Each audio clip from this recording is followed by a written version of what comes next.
Sports app and anywhere you listen to podcasts. Let's talk some sports. It's Big D Energy. Welcome, everybody, to Big D Energy here on the Woodward Sports Network. It is Thursday, August 11th. I am Jeff Iafrate, filling in for the real deal, Neil Rule. We know Neil Rule right now is on vacation. I know today he would have loved to be here. But as always, beside me, my partner in crime for the week, four-time Stanley Cup champion, the man with the cannabis brand, Darren McCarty. Happy Avila Day, Darren. How you feeling? that was some sweet news. Little side note, last night I walked into the ballpark. Now, I don't know if I allegedly maybe said that I would not attend a Tiger game until I had an appearance to make. I got to hang out with Placido Polanco, which was really cool. Day. What a great guy. He's now doing stuff in the Dodgers organization and stuff like this. But Al's gone. D-Mac shows up. Unfortunately, it didn't mean anything in the wins and losses column. But I think... we'll get into what Chris Illitch said and stuff like that, but I think it's a start. That's what it is. Neil sits over there and always says we need our pound of flesh and stuff like this. My question that we get into, and I'll have for you guys, and we'll talk about this for a few segments, is why now? Trust me, we'll get into it. After you let the guy make decisions on trade deadline and drafts and stuff like this. So, don't get me wrong. I'm happy. Not as happy as Adam. But I'm happy, and listening to the Morning Wood and stuff like this, Adam is correct, guys, that just being a nice guy, the saying "nice guys finish last," or that's one thing that's not winning. He is correct in that. But we all, I think, run across different people that aren't qualified to do the job that they want, and doesn't mean they're bad people. So I wish Avila, the person, all the success in the world, whatever he does, he just is inept at being the GM of a Major League Baseball team. So we need to move on. What we're going to do and what decisions are going to be made, well, we're going to talk about that immensely. I have no idea. So I hope you guys have some answers. Yeah, you're spot on. And we're going to get into it. A lot of Tigers talk today, especially in the first hour. But before we get to it, got to introduce the rest of the crew in the booth. As always, the legend killer, Sam Flannel. How you doing, Sam? Oh, it's a great day. The sky is a little bit more blue. The sun is shining a little bit brighter. And the grass is more green because Avila is finally gone. And I know we have to talk about what's next. But for right now, I just want to celebrate a little bit. I just want to get a little music going. Let's go. Avila's gone. Avila's gone. Avila's gone. Avila's gone. Listen, not only the song, but I think that is a preview to maybe the festivities at Sam Flannel's wedding reception. I can only imagine. Bonanza. That might be on. Get used to a little techno dancing and moving around and stuff like this. But hey, a happy legend killer telling us to enjoy the journey, right? Take this day for what it is, and we'll move forward. I love the attitude coming out of the booth. Oh, I absolutely love it. And as always, on the ones and twos, 50% of the Woodward heavyweights, Spencer Raxter. I know you guys went, you were live yesterday during the news. You got to see the heavyweights. That was raw emotion, man. Like, how'd you feel? I know I tuned in, but what's your feelings right now, man? Happy Avila Day. Happy Avila Day. It was raw emotion. We said some unsavory things. Might have went a little too hard on the guy, but we were just happy. Yep. We were finally there. I said this before. Me and my brothers bought my dad tickets to a Tigers game for his 70th birthday, and now we can go there somewhat guilt-free because the body has been cast. So now it's just sell the team day instead of... So you're happy with the pound of flesh? Yes. You guys are going to enjoy your day. Would that mean that you will add to the beverage list or whatever, spend a couple extra shekels down at the ballpark? Shoot us in the side. Right? Is that how you're thinking? For sure. And now is you're going to throw a few more dollars into the economy, Comerica Park, make sure maybe this time we have more money for a better GM? Is that what you're thinking? Yeah, I'm going to buy, another LeBerry, maybe another Ballpark Frank. I'll have a good day out of it. I love it. The one thing I wanted to clarify, too, for people who saw a picture yesterday after the announcement, if you haven't seen, it was Adam Beydoun from the Morning Wood on Spencer Raxter's shoulders. Mm-hmm. He was having fun. And it was mentioned, I saw this clip, I didn't respond to it on Twitter or whatever like this, but I want to bring it up today, is I said the person who said it quipped, I would never, be a boss and tell my employees to carry me around on their shoulders. And I was like, wow, you got it wrong. I think Spencer went and picked up Adam to celebrate because that's how it is here. This was a, this was a team win. This had to be done. I mean, there was a lot of times, and at the end of the day, what was proven as we get into Chris Illitch's press conference and stuff like this, that 100% Avila is more the scapegoat and not 100% to blame, but it had to be done. Yes. And I'm going to go with Sam Flannel, the legend killer, and enjoy this day. Avila's gone. Avila's gone. Avila's gone. Oh, I like that. That thing happened yesterday. It was a spur of the moment kind of thing. And yes, Adam is my boss, but he's also my friend. Right. Like, you guys are my coworkers, but you're also my friends. So I didn't feel any type of way about doing it. No, it's not that deep. And I know when I saw it, I just laughed out loud. But I do want to get into one thing before we start getting into the thin of things, because I do got a lot of Tigers talk on the sheet. But before that, I do want to bring up a conversation, because it's a conversation that's been had. Adams brought it up. He's been on record saying, Avila's this generation's Matt Millen. And I want to pose the question to the people, and I want to go around the room as well. In your opinion, who's worse? In your opinion, that's the key. Matt Millen, Avila. And D-Mac, you're the voice of reason. For me, in my generation, Avila is as worst as it comes. But Matt Millen, though, to a certain extent, 0-16, he's made a lot of terrible moves, a lot of terrible decisions. We did. We had Jim Caldwell. We found a way out of that. It's just sort of the miss. I'm going to say Avila is worse for the fact that we sort of got out of the Matt Millen with the Jim Caldwell, but we couldn't. It was an organizational thing. At that time, it's same old Lions, right? It was same old Lions through the Caldwell, through the Quinn, right, until now, right? I hope we don't have same old Tigers and stuff like this, but the track record, how many times can I bring it up? Go back to the history when we've talked about this. My biggest thing is there's nothing in the cupboards. Nothing. The cupboards are bare. It's famine. Like, when you can name 1-2 guys, right? Like, that's it. That's it. So where's the future? And that goes into Neil and I were talking. He was sipping on some bourbons, I think, and we were conversing about this because he's obviously won't speak for him, but it had to be done, and he's spoken enough on this and his feelings towards Avila, but it's the ineptitude. The ineptitude of what it's done. But what now? Because just because you fired him, who wants to come in? Who you gonna bring in? I know that Spence and I were talking about it. Is I don't care, but just bring somebody in from the Rays organization, because at least I could figure out that he's got a shovel with sand, meaning that something can start being built, right? Whoever it is, I mean, they're going to have to come in here and hopefully honestly say, all right, I got to implode even more as much as I can. And we're going to be, the Pittsburghs and we're just going to be bad. And I'd be all right with that if I saw direction. I just want to see some hope, and I want to see some direction.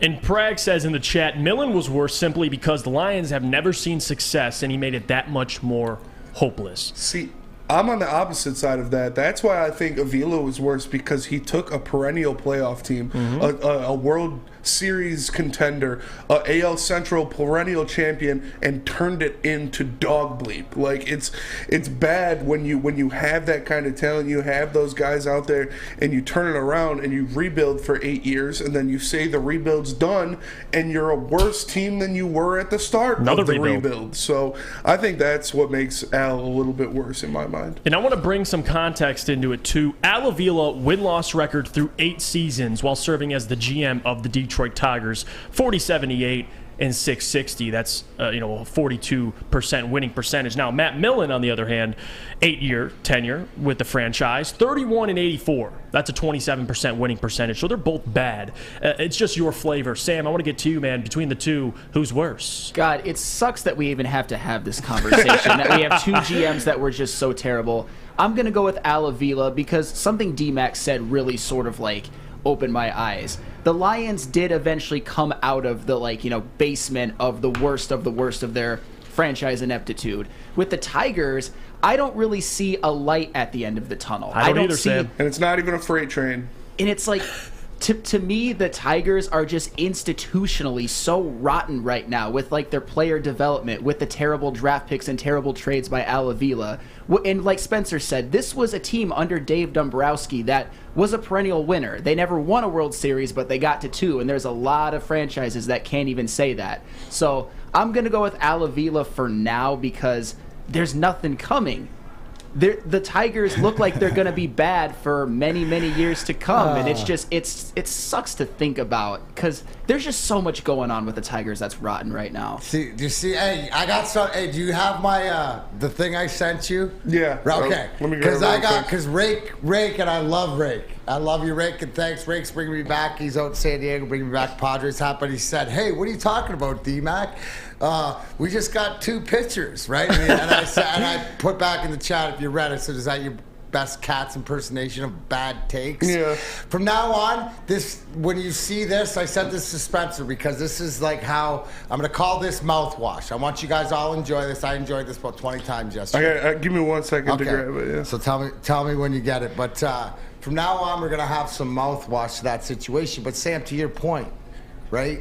Where it's where do we go from here? That's it right there. At least with the Lions, we moved forward, right? We moved beyond it. We got that bad taste out of our mouth, right? I don't know where we're going. I hope, somebody tell me. Mm-hmm. Somebody tell me. You know what? I'll bring up I ran into Dave Roseman last night, and I love Rosie, and Rosie's probably one of the other people that can absolutely hold an entire room. Right, funny guy, everything like this. But what he was saying, I asked him about what's the deal, the pitching and stuff, and he says it just seems like these guys are told to go out there and throw as hard as they can, and the control and stuff like this instead of taking some off it and throwing strikes and stuff. It just that's sort of what he sees, and I don't know if it's so. Is that putting the right people in place, or is that the message to have? Before we move on, this is a little bit of mouthwash for those comments. In the box like this, don't stop, bounce with it. Puppy dog, bounce it in the box like this. Don't stop, bounce My with it. Puppy dog, goodness. bounce it in the box like this. Don't stop, bounce with it. Puppy dog. How can you be frustrated after that? That is beautiful. Happy mood, right? There you go. I figured I saw that last night. I said, where was that yesterday? So, Rake, thanks for biting the bullet for that. But, I mean, I just look at it to what Sam said is, I can't believe we're having this conversation, or it sucks that we're having this conversation, but literally we're having a conversation on two of out of the top of my head, top 5 worst GMs in the history of sports. Period. Not football, Yeah. not baseball. All of them. Sports. There's a lot of sports. Yeah, there absolutely is. And you see the voting process right now. 97 votes in the YouTube chat poll. 52% chose Matt Millen, 48% Avila. What does that tell you? What does that tell you? They're equally- He heard us. They heard us both really good, really well. That's a kick in the plums, ladies. If you ever got kicked in the plums, you wouldn't know what it feels like, but that's what it's like having Matt Millen and Avila as GM. I know something that doesn't make you feel like you got kicked in the plums, and that's delicious. Cintron Energy, because Cintron is the official energy drink of the Red Wings. Cintron has combined all 3 of their delicious flavors into a limited edition 6-pack sampler box. Try Cintron's great tasting cranberry, classic, and sugar-free all in one pack. Get energized with Cintron. Let's go Red Wings. New to the game or a season better? OddsTrader.com has everything you need to make the right bet ahead of kickoff. Begin your handicapping journey with OddsTrader. Improve your edge by finding the best price on every game from sportsbooks in your backyard. Take advantage of the numerous sign-up bonus offers to pad your bankroll. dive into key game statistics, player performance, and even account for the projected game day weather. Best of all, you can use the OddsTrader Bet Tracker to keep a log of your action. Welcome to OddsTrader, and best of luck. A ton of fun, a ton of sports, and a ton of man-meat. Welcome to the Woodward Heavyweights, live daily 5 to 7 p.m. on Woodward Sports. Hey, this is Mr. Kearney, Chief Academic Officer, Academy of Warren. I want to welcome you to the brand new field house. The state-of-the-art facility has a regulation basketball court, volleyball court, soccer field. It can be used for 7-on-7 football. Our K-8 academic features AM, PM, latchkey, small classroom sizes, learning street, futuristic media center, free breakfast and lunch, Holton Mifflin curriculum, academic games, K-8 athletics, and more. Enroll today at academywarren.net. All summer long, the Monroe Street Midway is open in downtown Detroit. Enjoy basketball, roller skating, mini golf, art, live music, food trucks, and more. A fun, safe event for everyone between the ages of 1 and 100. Go to deckedoutdetroit.com for more info. That is deckedoutdetroit.com. Welcome back to Big D Energy. We're talking Tigers, we're talking Avila, and right now, we're getting into it. Before last segment, we discussed who's worse, Matt Millen or Avila, and it's pretty much split right down the middle at 53-47. The message is they were both equally just as bad. So moving on, I do want to get into a conversation now about why it took so long for the Detroit Tigers to make this move, specifically Chris Illitch. And, he had a press conference yesterday. It's probably one of the worst things I've ever seen. I mean, I walked out of that press conference. I didn't walk out. I turned it off thinking, my God, we are screwed. I've got a little clip from it. Please, let's see it. Looking back at the way things have gone, obviously not being able to predict the future, but do you have any regrets of trading some of the veterans away that have been traded away, like Verlander or J.D. Martinez? So I would say to you, I didn't trade those players away, right? Our general manager did. Al did. That's his role. If you're asking if the organizational, I'm not going to comment on past activities and go through a litany of moves that Al has made over the course of the past years. You can all assess that on your own, and I'm really focused at this point looking forward. I believe bringing in a new leader in our baseball operations area is going to give us fresh perspective. It's a real opportunity to reevaluate everything that we're doing and bring new ideas in a fresh perspective as we go forward. And so my focus is going forward. But I did want to spend time with you today to talk about why I made this decision and where we head from here. Yeah, listening to that press conference, I had to blow the clown horn. I had to blow it. Because of a couple reasons, too. Chris Illitch, to me, you could tell he just isn't passionate enough. He could care less. And you could see this from a mile that it was coming. And Ilitch said it was just because of this season. They didn't see progress. Okay. But we can see and look back on what Avila's done through trades, the MLB draft, free agency. He found a way to be lousy at all three of those things. And it's been detrimental to this franchise and its fans. But D-Mac, hearing that press conference or seeing the snippets, what came to your mind? Disappointment, it's embarrassing, man. Yeah, it's embarrassing. It really is. I retweeted a tweet. Darren McCarty followed me on Twitter from my buddy TJ Lang. It's just the aloofness to, you know what it reminds me of? I'm watching that, and I, unfortunately, I've heard the interview already. I've seen it. I was just watching, and I wasn't listening, but I was watching the mannerisms. You know what it was reminding me of? Honestly, somebody reported on COVID. Hey, this is the COVID thing. He looks like a doctor up there, buttoned up. What he's gonna say, and when you listen, that how can you say there's no progress after you tell me in one sentence a month ago that the rebuild is over? And so the aloofness. What do I always say? It's from the top. It starts from the top and stuff like this. So here's the saving grace, right? There's no saving grace in the timeline that's going to take 2, 3, 4, 5 years, whatever it is, of the rebuild. The saving grace is that God, hopefully, somebody with the baseball acumen and the passion, right, to be a little bit, to do the things that Chris doesn't want to do. Why do the Red Wings work?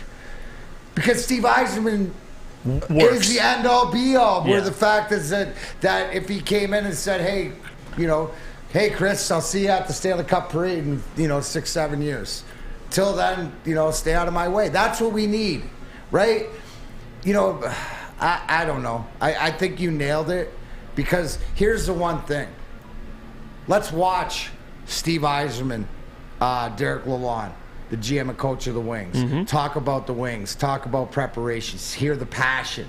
Hear Steve Yzerman sit down with Daniela Bruce, talk about players that he signed and the passion that you get. You get that with him, right? You go to Troy Weaver, you go to Dwayne Casey, talk about building this team. There's passion in that team. You Hard Knocks, talk about it all the time. Is there passion in Allen Park? Okay, right? We know.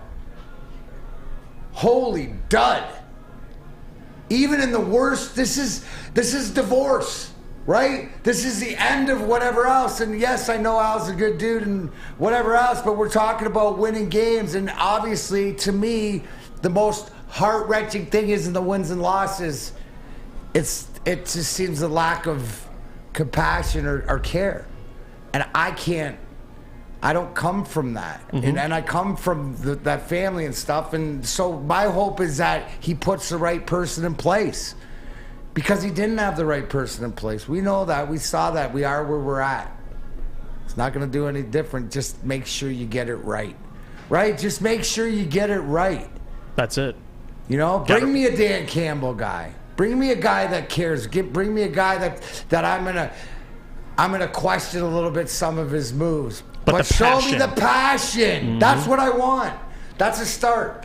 Let's start there. And Sean Murphy says, my guy Sean in the chat, Murph. Chris Illitch has the characteristics of a bad owner. He wants all the credit without the accountability. And that's where I was going to. I want to read some quotes from his presser, specifically this one. Chris Illitch on shedding payroll and trading away players like Justin Verlander and JD Martinez. This man said, I didn't trade those players away, right? Our general manager did. That's the lack of accountability, not acknowledging it. And I think also, for him to let Avila drive the ship completely without overseeing it, that's my issue. It works with Yzerman, but it ain't going to work with Avila. Let me ask you a question where you guys can understand this, okay? Let's take it to where you guys understand, because you work for an owner here, right? In Chad Johnson, Woodward Sports. He has Lady Jane's and numerous other things, right? But at the end of the day, if there's not success with the Woodward Sports, or something goes wrong or whatever like that, who does that come down on, right? Who do you hear from? Leadership. Who's the one, right? Who's the one that I can look at you, and I can look at you and say, who's the one that holds accountable and holds the ship together? And we know, right? It's Chad. As much as he's got everything else in the world going on, and we're talking about a multi-millionaire.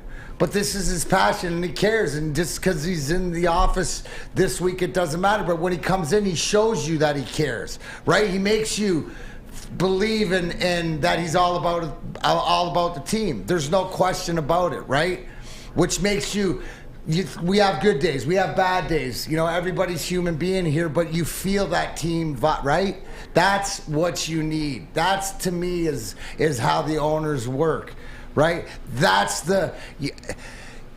you aren't your father's keeper, right? And he is not his old man. I like Chris Illitch. I mean, Chris Illitch is great to me. But calling him but speaking about his decisions as owner of my baseball team that I followed longer, as long as I've been alive out of any of these teams, it's just not acceptable. And I won't accept that, and the accountability. That's the big thing.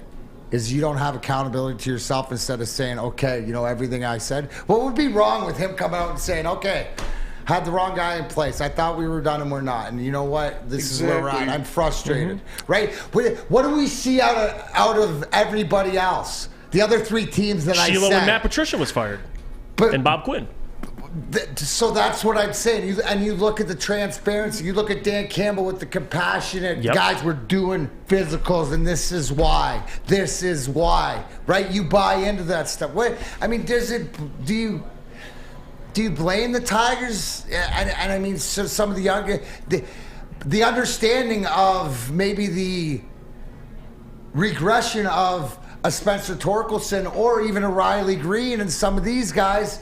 is understandable, right? Because you need that foundation of the organization behind you, and you need it to be, we've seen it enough in sports, and if the Detroit Tigers aren't one of the worst run sports organizations, I don't know who is. Yeah, and you could translate it to being just working. Like if I work in an environment that is positive, uplifting, and has a plan, a direction, you're going to be a better employee. And think about but it's not when things are great. Right, it's like Dan Campbell said. At least there's a direction. It's like Dan Campbell said, this is the best you're going to feel all year. Mm-hmm. So it's not when you feel great. It's easy to play well and easy to when it's great and, having a good day because Avila's fired and coming in here watching puppy dogs and stuff like this and time's flying and, all this stuff. That's great. But there's other days. It's when it's down. Who picks you up? Who right, that you just show up and somebody's going to get you out of that. That's what it's about. And you spoke to it about being one of the worst run organizations in sports, like going from the Lions, going from Martha and Martin and the Bob Quinn era to what they are now with Sheila and Brad Holmes, compared to the Tigers going in the opposite direction. It's crazy. Can we not give Sheila a couple flowers? Oh, for sure. Please. She deserves it. That's what I'm saying. Boo her for, it's okay. Boo her for the Calvin and right, exactly. But you know what? Where you see that she's trying and she's putting people in, Sheila should sit down with Chris and explain how to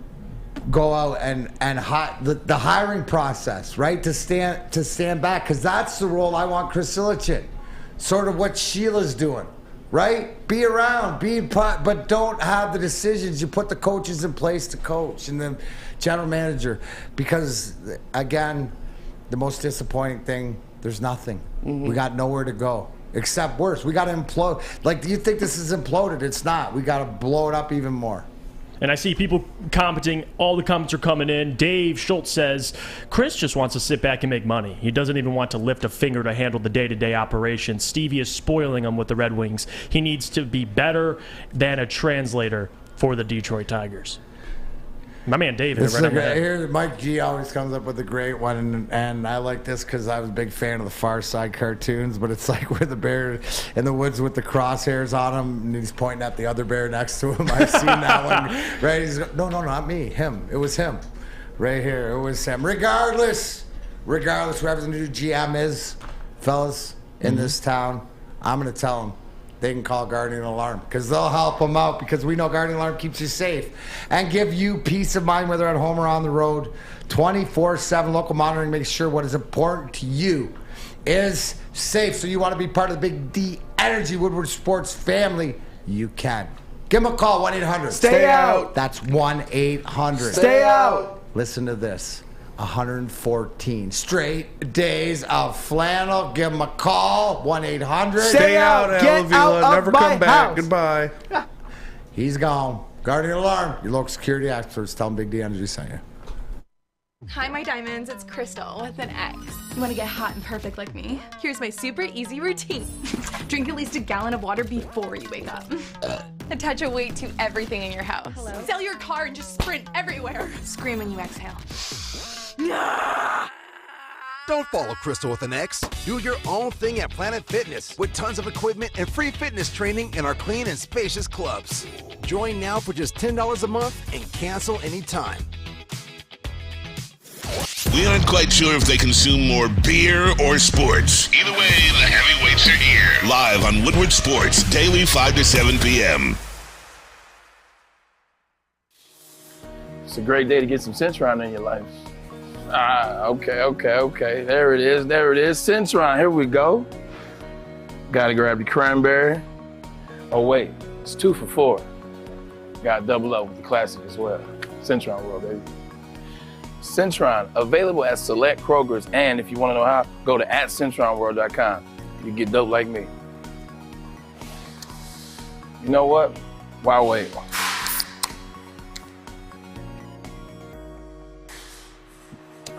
Great taste, guaranteed.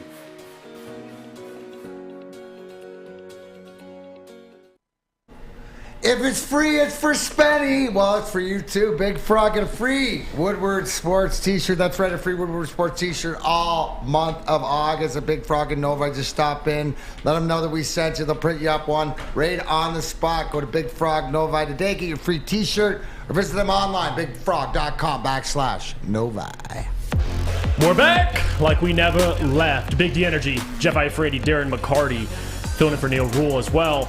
We're discussing Avila, the Detroit Tigers. It is a big day for Detroit sports and Detroit sports fans.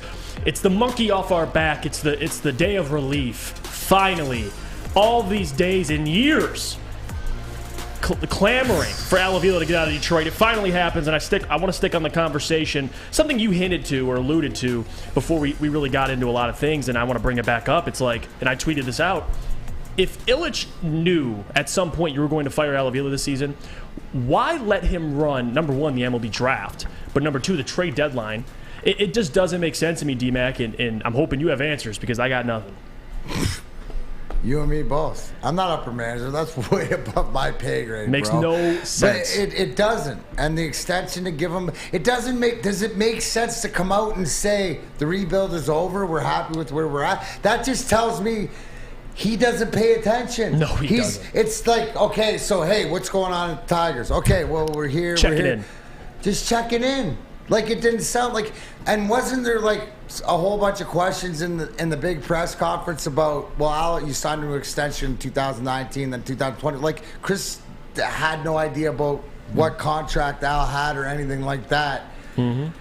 I mean, is there, it doesn't sound like there's a contingency in place. My biggest thing is, and Neil and I talked about it all the time, why do you allow, if you're going to make this move, it's not like the way the season started, right?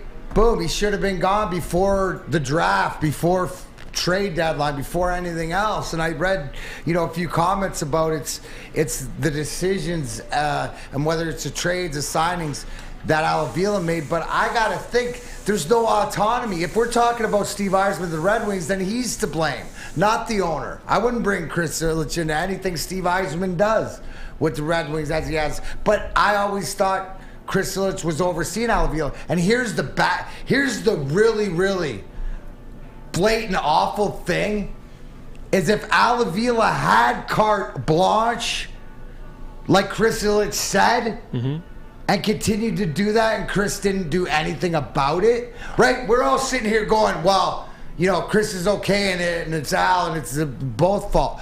Oh my gosh. Because that means he's been making these deals by himself for whatever, and it could have stopped a long time ago, right? So I have no answers. I'm hoping when Rogelio comes in that he might have some answers. The poor guy suffers enough down at Tiger Stadium and stuff like that, so I wonder how he's feeling. So, I mean, it's just, to me, it comes down to you don't care. No. And I read in the chat, too, as I agree, is that maybe the best thing is sell him to somebody who would care, right? Like that's the whole thing, because that might be the only greatest thing out of all this. Instead of, okay, here, watch these guys pick somebody else who they don't care, doesn't care. It's either that, Jeff, or conspiracy theory. It's to keep AJ Hinch. He's got his guy. That's in Chris something to whatever, like this. So if it comes out shorter time that there's more leverage and lanes, like more guys. Oh, AJ's put this guy here, and AJ's put this guy here, and this guy's here. We see that. Yeah. Exactly. I love this. I love it. I love this. Dude, are you old enough to have seen that? It's X-Files. Yeah. Right? Are you guys old enough to watch that? I saw X-Files. Yeah. Yeah, we've seen it. But but do you understand? So unless it's the big reverse play to see, AJ stay, but I mean, you would hope. I don't know. No, that's how it is, at least you're speechless. I got nothing. And also, thank God it's not the hockey world. And you're absolutely right. We have Rogelio Castillo coming on in a little bit. Our guy from Woodward Sports who covers the Detroit Tigers. He's had a blast this year, to say the least. But I do want to get to you, Sam Flannel. Two things. One, in your opinion, we don't got answers for it, but why Chris Illitch let Avila run the MLB draft in the trade deadline? And two, do you think the decision AJ Hinch had a hand in it? Well, that baffles me, for one, because we all know that Avila has been such a great drafter and trader.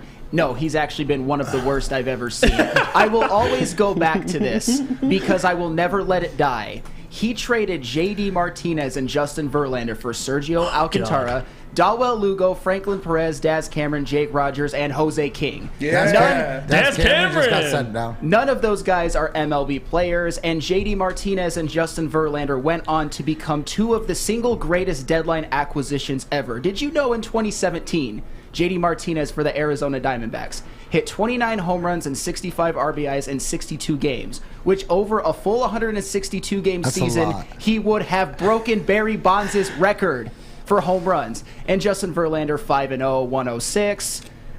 I mean, obviously one of the greatest deadline acquisitions ever. Helps pitch the Houston Astros to the World Series. So, I mean, in draft picks, I could go on all day. Alex Faedo's a bum. Whoa. Casey, 5 ERA in 1 year as a starter. Casey Mize is hurt. Matt Manning, you might be looking into the future of Jackson Jobe, like a high school pitcher who doesn't get to the majors for 5 years. And, of course, Spencer Torkelson had one of the worst rookie seasons you will ever see. I know he could improve, but still, I'm not... Like, ever see in the history of rookie season? Like, it's been terrible. He has over 300 at-bats, like 190 average. I mean, just awful. So everything Avila has done has, like, turned to rat poo, unfortunately. It just has. And allowing him to do it again, another trade deadline, another draft. I don't get it. They could have done this a while ago. And as for AJ Hinch, I mean, heck if I know. I don't really care at this point. I mean, that to me is irrelevant. I just want to keep harping on forever just how bad Avila was at making trades and drafting. It is, I mean, it's historically He's terrible bad. at his job. Talk about cake cam though. Look at that cake cam. He is. Oh wow, Adam Baydoun making an appearance in the studio.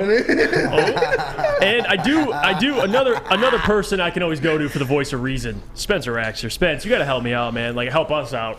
Why in the hell? What's Chris Illitch doing with his decision making? I honestly, I'm with DMAC on the X-Files conspiracy theory because I really think you look at AJ Hinch. AJ Hinch sees jobs that'll be out there next year. That White Sox job is going to be available next year. The Angels job is going to be available next year. Would you rather go coach Shohei Ohtani Mike Trout or Harold and Willie Castro? Like, there are better jobs on this market, and I would almost guarantee AJ Hinch walked up to Chris and was like, hey, man, you know, I like Al. He's a cool guy, but if you want to keep me, you need to get somebody in there that knows what they're doing and can get me players that can hit the ball. So it makes a whole lot of sense to me because obviously AJ Hinch is a great coach. We saw what he did last year with a worse roster than he has this year, and it's just crazy to me that they didn't see that for themselves. Mm-hmm. That, like you said, Chris Illitch sat down and said the rebuild is over. I'm very pleased with the progress we've made this season, and it's just mind-blowing, mind-numbing that we have to be the ones to be like, yeah, this guy sucks. Like, he can't do it.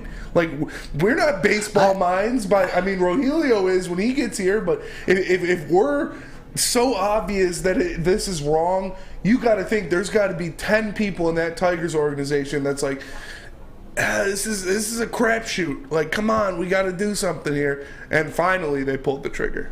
Yeah, but what were those conversations? Because those conversations just didn't start at the beginning of August. These conversations have to be there all year. This team sucked all year.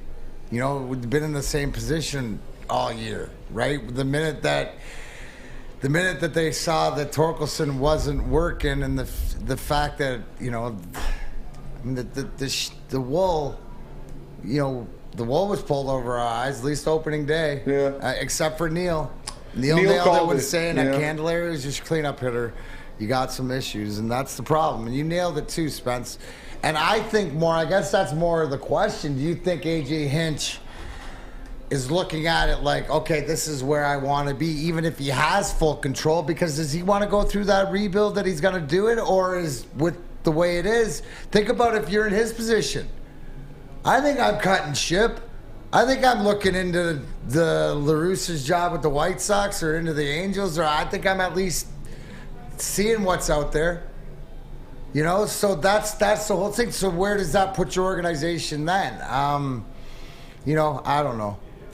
And I think, too, people are very frustrating. I mean, you see, and Adam kind of gave credit also on the morning show to just the fans in general, because you see it at the games, the signs on social media, the people on Twitter.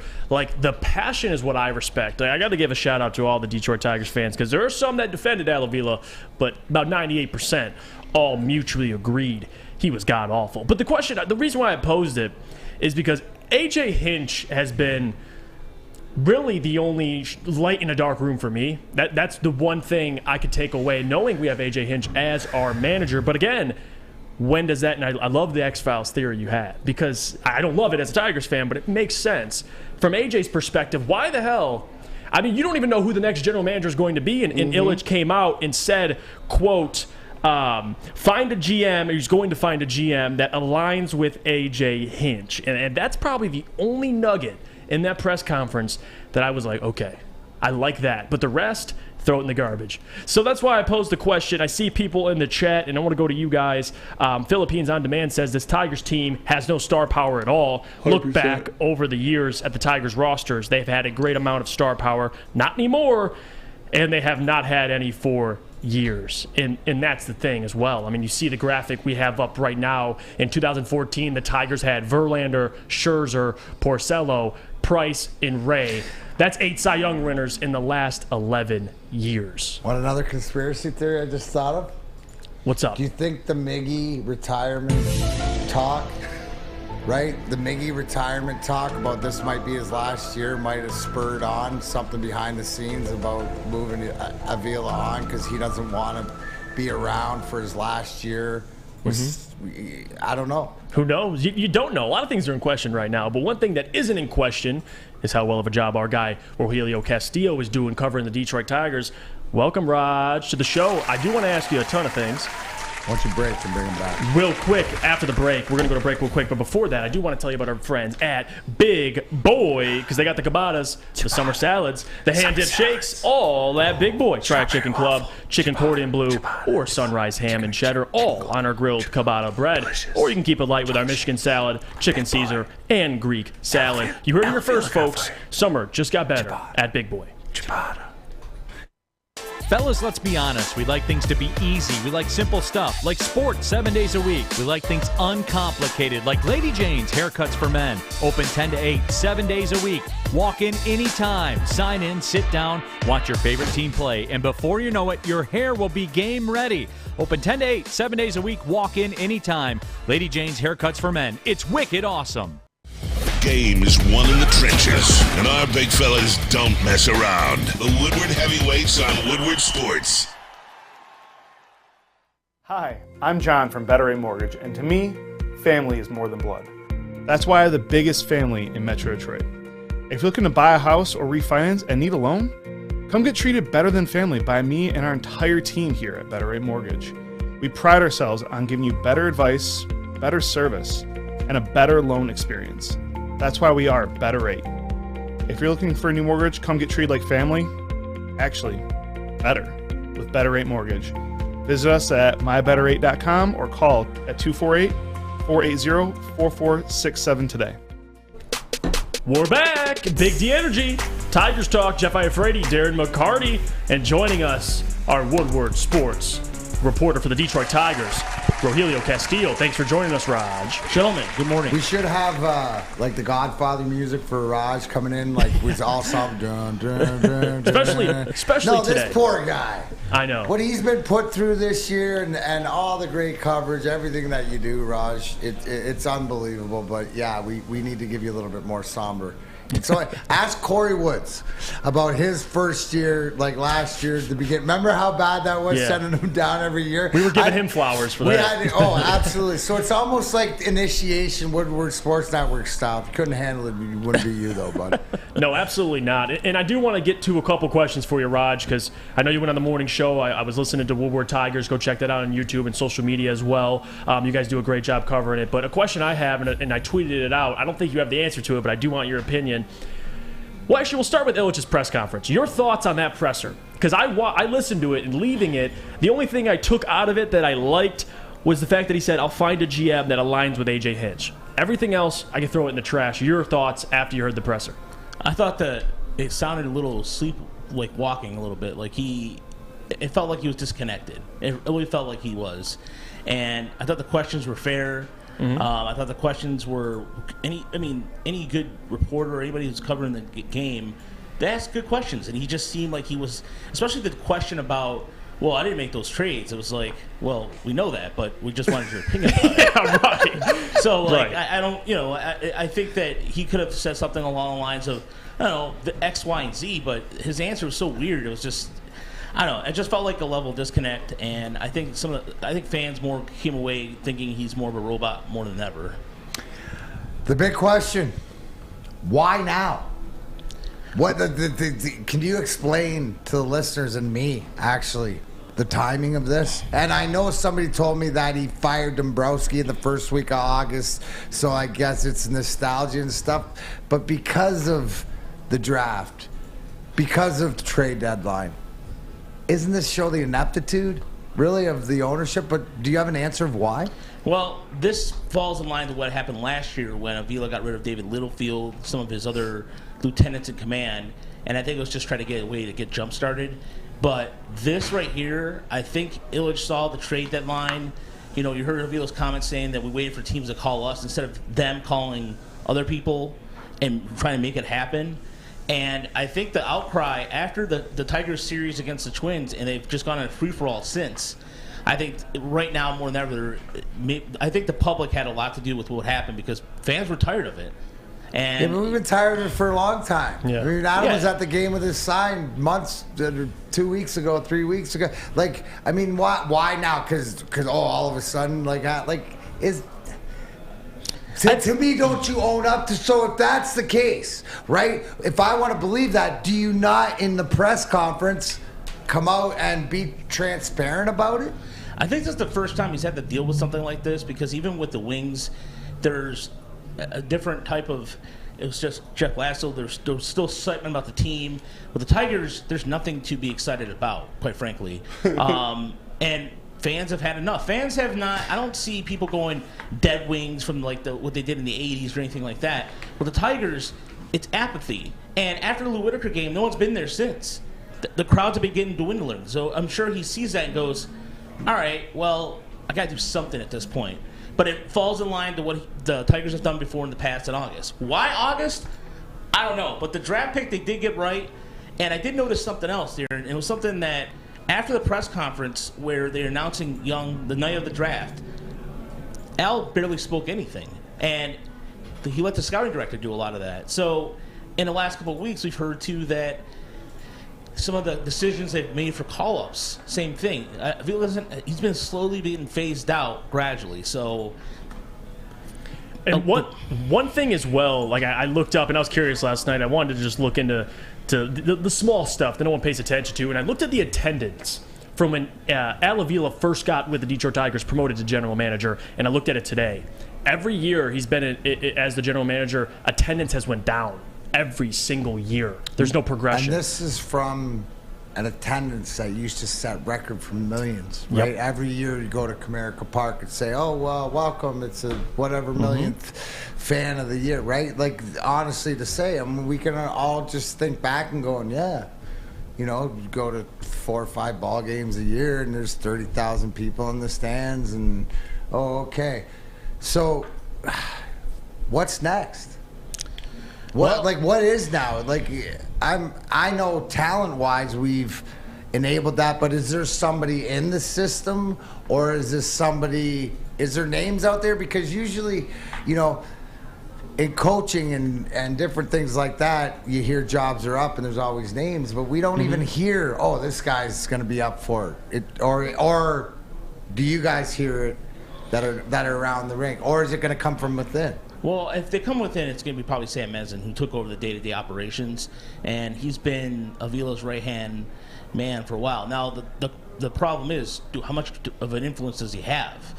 And, you have the ability to figure out what his influence is going to be on the draft. We'll see that coming out sooner or later, because you do see 2 schools of thought in the last couple of years of where player progression would be. One name that I like is Josh Burns, who's the VP. He's one of 10 VPs of the Dodgers. I'm not kidding. The Dodgers, look it up, have 10 VPs of player personnel. But he was A.J. Hinch's general manager in Arizona, so that he hired Hinch. So there may be some familiarity there. I know that his tenure did not end well, but he's the guy who identifies talent. Nailed it. No.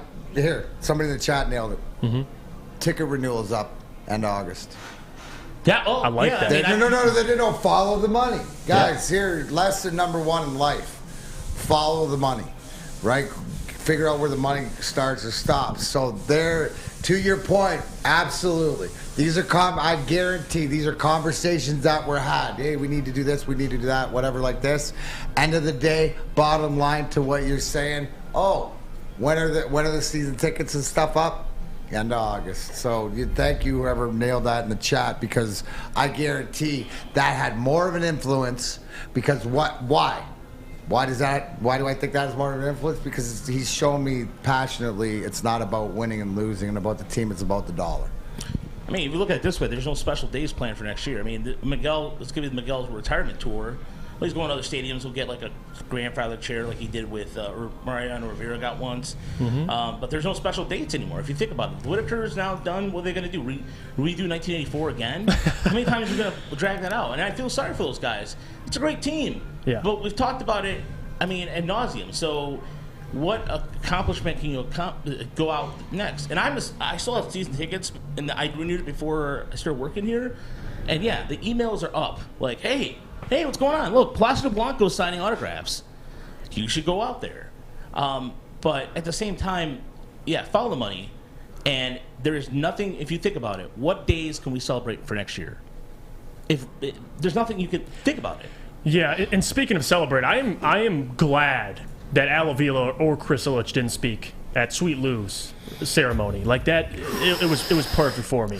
But what I will say, though, on top of that, and people who are tuning in just now, we're joined by our guy here at Woodward Sports, covers the Detroit Tigers for us, Rogelio Castillo. And I do want to ask you, Raj, why in your mind, or at least a theory, I know you don't have an answer for me, why let Avila run the draft and trade deadline if you knew this was inevitably coming, knowing how the season's going so far? Well, I think for the draft side of things, you could tell that perhaps, he has a say in who gets the final pick or the first pick. After that, it's kind of like the scouting directors, and they all meet up, and then Avila can overturn whatever he wants to do.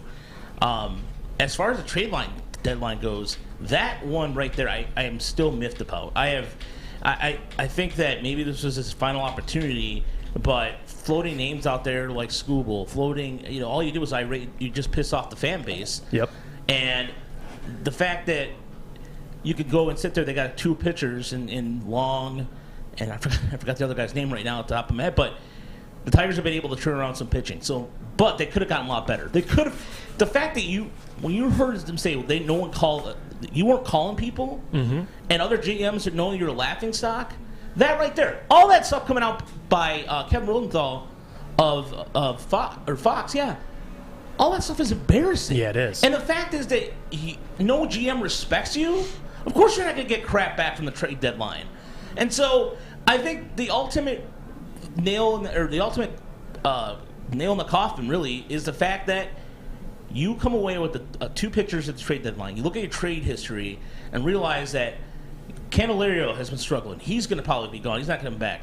There's going to be a major rehaul of some of these players in the roster, and they're going to try to wash away everything that Avila has done, whoever the next person may be. Even if it's Sam Mezen, he's going to make his own impression. You want to be your own person. And I think my problem, too, and he said the quote as well, when he was talking about shedding payroll and trading away Justin Verlander and J.D. Martinez, his quote, "I didn't trade those players away, right? Our general manager did."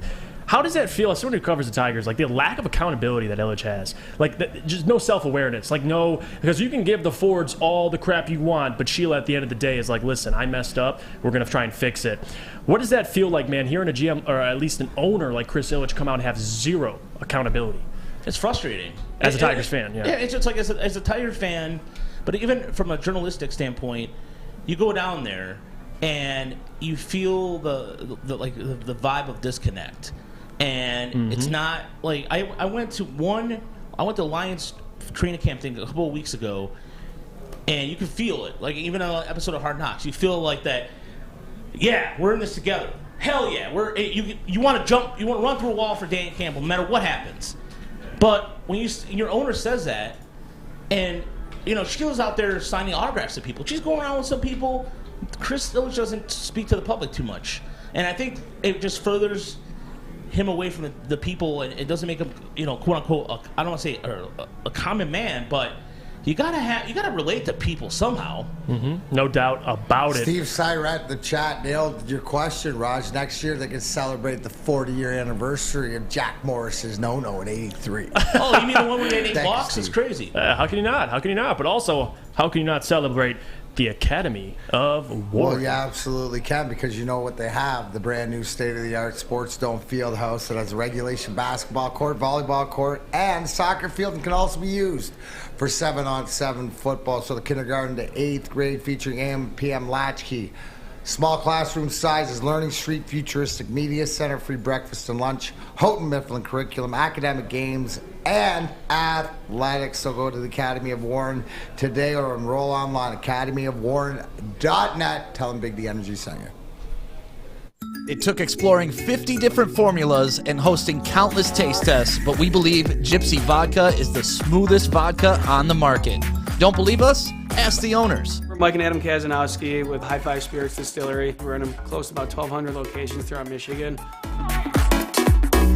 We wanted to create a brand that was geared more towards freedom, love, adventure, and at the end of the day, we really wanted to tell a story that inspired other people to take risks, follow their dreams, whatever that might be. A ton of fun, a ton of sports, and a ton of man-meat. Welcome to the Woodward Heavyweights, live daily 5 to 7 p.m. on Woodward Sports. Hey, it's Scott from the Woodward Bet Show, and hey, I got a message for you, Avila. If you need some extra cash, maybe you should watch the Woodward Bet Show at 4:30 over at the Woodward Bets YouTube page. And also, you guys got to get over to that App Store and download oddstrader.com. It's got live scoring, play-by-play updates, and the best place to check all the odds is sports books right in the palm of your hand. But hey, we need to get Al some fun coupons. Al, we know you need some fun coupons. So listen, it's preseason football tonight. So you're going to have to bet the under of this Baltimore-Tennessee game. Always bet the unders in preseason. Woodward Bets, oddstrader.com. Check it out. Welcome back to Big D Energy. It is me, Jeff Iafrate, filling in for the real deal. Neil Rule next to me, 4-time Stanley Cup champion Darren McCarty. And we got through it, guys. Full hour of Detroit Tigers talk, talking about Avila recently fired from the Detroit Tigers as their general manager, relieved, I guess you could say. Parted ways is what they say. Parted ways. Whatever. He's fired. He gone. He gone, bottom line. But also, another thing we have to get into is Hard Knocks, because we are fresh off of Hard Knocks. It was this Tuesday. And I do got to ask the question, D-Mac, in terms of national perception of the Detroit Lions, and Spence, you could put up RG3's tweet, and you're seeing it right now. RG tweets, the Lions will gain fans from Hard Knocks and gain wins on the field too. Sneaky good offense with St. Brown, Hockenson, Chark, 2 good running backs, and Jameson joining later in the year. Aiden Hutchinson will rise to the level of the defense and make a lot of O-linemen his son this year. That is a statement from RG3, respected analyst in the NFL. What do you think, D-Mac? No, I like where his head's at. It obviously doesn't mean wins or losses, but just the attitude, the culture. I think Raj nailed it when we're talking about him being a beat writer and being down at Comerica Park and having no energy around the Tigers, and then you go to, what does that say? I wanted to touch on that a little bit. What does it say about training camp? You know what? Like that's what I love about the passion of the fans in this city. Is that Sheila's signing autographs out there because they see the effort. So the fans will give her flowers when she deserves them, and they see what she's putting in place. It doesn't mean wins or losses, but when you hear a guy who's respected, a guy who's played between the lines, the biggest thing that resonates, and it was said by Aaron Glenn when he was talking about Dan Campbell, the coach, is that he's genuine because guys can see through it. Players can see through if you fake or you're BS. Sometimes in the past Hard Knocks, maybe, we've watched at Cleveland or the Colts or, Hugh Jackson comes up, the coach. But nothing in the Detroit Lions Hard Knocks was faked. Nothing wasn't genuine. even from the coach telling his linebacker coach not to cut his hair because that's not who he was, right? So guys can see through it, and I think former players and analysts and guys who are around, I can see through it. I love the vibe. Raj tells you going down to camp, you could feel the vibe. It's real.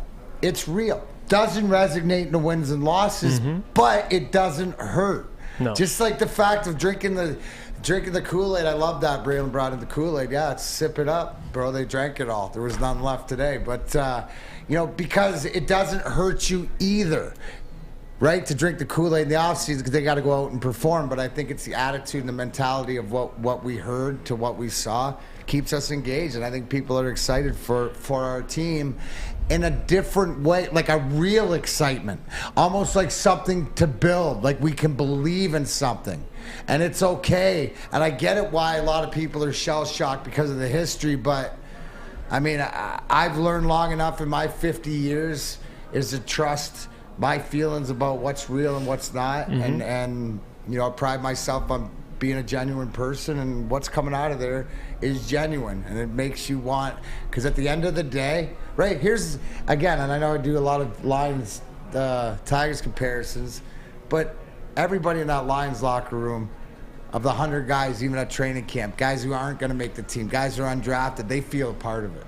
That's saying something, because there's 20-some guys in that Tiger locker room that are disconnected AF. Yeah, and you talk about passion. I think passion is reciprocated too, because it starts with the coaches. It goes from top down. They're passionate, and it translates to the fans as well. They see that passion. The real passion, Jeff. The real passion. What have we been force-fed here, especially with our football in the past? We've been served that BS of what we're going to do. We've gone from, hey, I got the championship, so here I come. It's my way to the highway. I know better than you, right? And that's not what it is. That doesn't work here. What works here is, hey, you know what? You need that bolt tightened on the line? Dude, yeah, I know I'm the coach. I'm going to go do it. I'm going to get in there with my guys. It doesn't matter what needs to be done. The job needs to be done because it's about the team. And I see the comments coming in. Casey says that's the Lions' life fan cycle, or the fan life cycle. Drink the Kool-Aid from April, draft until September, then October to March, SOL. See, I just don't agree, and I'll tell you why. I think my perception of the Detroit Lions is changing because the Lions finally have competent leaders within the organization. That's where it is. It starts from the top, bottom. But it starts from the top, and at the top is laid off and put the people in charge, right? And the Brad Holmes, who's got his generals and stuff, to Dan Campbell, who's shown you, hey, here's the coach, here's the former player. Guys, so not only do you have the former players and guys that are in there and teaching guys about the dog and about being in the fight and whatever like that. So yesterday I went through, like in the military, a lot of the missions that are flown, you don't know if they're real or they're not if you're the pilot, because you got to do the mission. They don't tell you if it's real or it's not, so everything's real, right? To the point. That's the mentality of the practice day after day. That's why they're hitting now, the pads. That's the mentality, and they believe in it. Right? That's the one thing, is that doesn't matter what narrative's spoken from the top or from the leadership. It's whether that the soldiers believe in it, and that's what we have right there. So, doesn't mean wins or losses, but I like where we're at. And especially considering the Lions have been a laughing stock, to say the least, the last 30 years. It's almost like the little brother thing around the league. It's like, hey, we want our little brother to succeed. A lot of even other opposing fan bases are looking at the Lions like, hey, this is the year. These guys can, not this year, but this is the regime. This is the time for the Lions to take that next step. But Spencer, I want to ask you, man, how much will Hard Knocks affect the national perception? Yeah, I think it'll help a lot. You always see the little darling of the year, and Hard Knocks plays a big factor into that. But talking about, like you saying, other fan bases wanting the Lions to succeed, it's true. Like my roommate from MSU moved to San Diego, and he's been around a lot of Rams fans, a lot of Chargers fans, a lot of Raiders fans, and none of them dislike the Lions. They actually like the Lions because, for the past 15, 20 years, if the Lions are on the schedule, it's a win. So they all like the Lions. The only fan base that doesn't like the Lions outside of the Packers and Bears is the Cardinals, because the Cardinals never beat us. So they're the only team that doesn't like us. But everybody else, they like us. They want us to win. And I think Hard Knocks, having that kind of energy in your face, seeing Dan Campbell. I see all the national pundits tweeting like, damn it, I actually like Dan Campbell and stuff Yeah, like they got that. me. Yeah, and they have to. So I think it'll do a lot. That doesn't, our next segment we'll get into a little bit more about what that actually means, but I think it is changing a little bit of the perception of the Lions nationally. And don't get me wrong, like I would love the Lions to be hated, because if you're hated, you're good. That's period. You don't love great teams. They're not there yet. But they're not there yet. They will be. They will be. And Sam Flannel, guy, hey, listen, you'll tell it to me straight, Sam. Is the national perception changing for the Detroit Lions? I think it has to, because unfortunately before now, national media, NFL fans from around the country, they've never gotten a look into the Lions. All they see is the worst organization in NFL history. But the good news is they're getting their introduction to the Lions at, I believe, the perfect time. It starts with competent leadership like Brad Holmes, and also getting a look at the coaching staff, getting a look at how they relate to their players, and that's what really stood out to me. And I think that's what an average NFL fan will really get out of this and really like. And also, they didn't even mention, seeing a guy like Aiden Hutchinson, the first round draft pick, the number 2 overall draft pick, he is practicing hard. He looked good, and that just shows that the coaches are getting the best out of him. And Aiden Hutchinson is, being that sponge, being that quick learner. And that is all really good signs. And I think that all is very, very relatable to the average NFL fan. And the fact that it's the Lions, I mean, it's not something we're used to, but it's awesome. Yeah, no, it's good people within the organization. And Rack says in the chat, guys, I work out here in California. They always talk to me about Detroit sports and how they wish they'd all be good again. What do you think, D-Mac, when you first hear that? Think about it. Detroit's, 4 major sports team. You need a good Not too many Detroit, like it's it. all good. Yeah. That all of them. It'll be nice when 3 of them are good again at the same time. No, that's what we're striving for, and certainly, and you could see with this Hard Knocks, I mean, national media rooting for the Detroit Lions, it's kind of like that connection you get with the team before the season. Well, here's a good point brought up too, right? If you, if you're a fan of Pat McAfee's, which I am, and stuff like this, is that he's throwing it out there to his fan base that Dan's Detroit's guy. Motor City Dan Campbell, Detroit's the new America's team. Right? So that there is going to put eyes, right? Put eyes from his followers to different things towards this team or to the Hard Knocks. I think they do have an opportunity to sort of in the next few years be America's sweetheart. You know what I'm saying? Come from worse, because everybody will be, because they haven't won. So how can you not root for a team that hasn't won? Right? It's the same thing if they get good, unless they're against your team, right? It'll be nice when the Detroit Lions turn to other people's favorite team's second team, right? We're the ones, Lions fans, we gotta always have a second team. Yeah, always. You know what I'm saying? And we're gonna be some other people's second team, and I think that there is. And I bet you after all of this Hard Knocks is done, there's this appreciation for what they got going there. And I think you're going to see not only the national media that we watch every Sunday and stuff like that from the Foxes and the ESPNs and stuff, but just this could be the tide that's changed. But again, what are we talking about? We're talking about the passion and the culture that changes it, because we haven't even talked about wins or losses.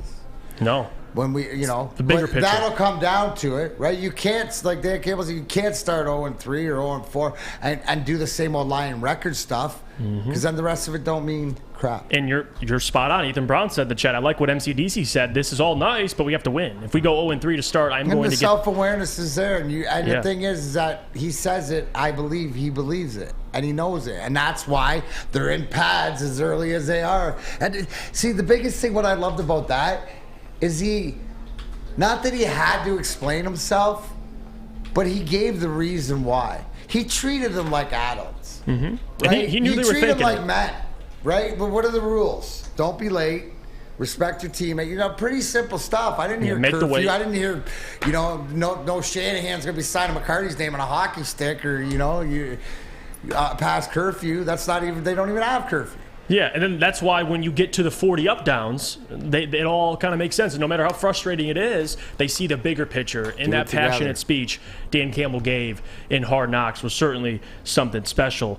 But something I know is special is Aiden Hutchinson getting chip blocked by TJ Hawkinson. Similar to, that's your guy, Sam. It is. And yesterday he had a little spiff with the Planet Fitness free. But I know coming back today, it might happen once, fellas.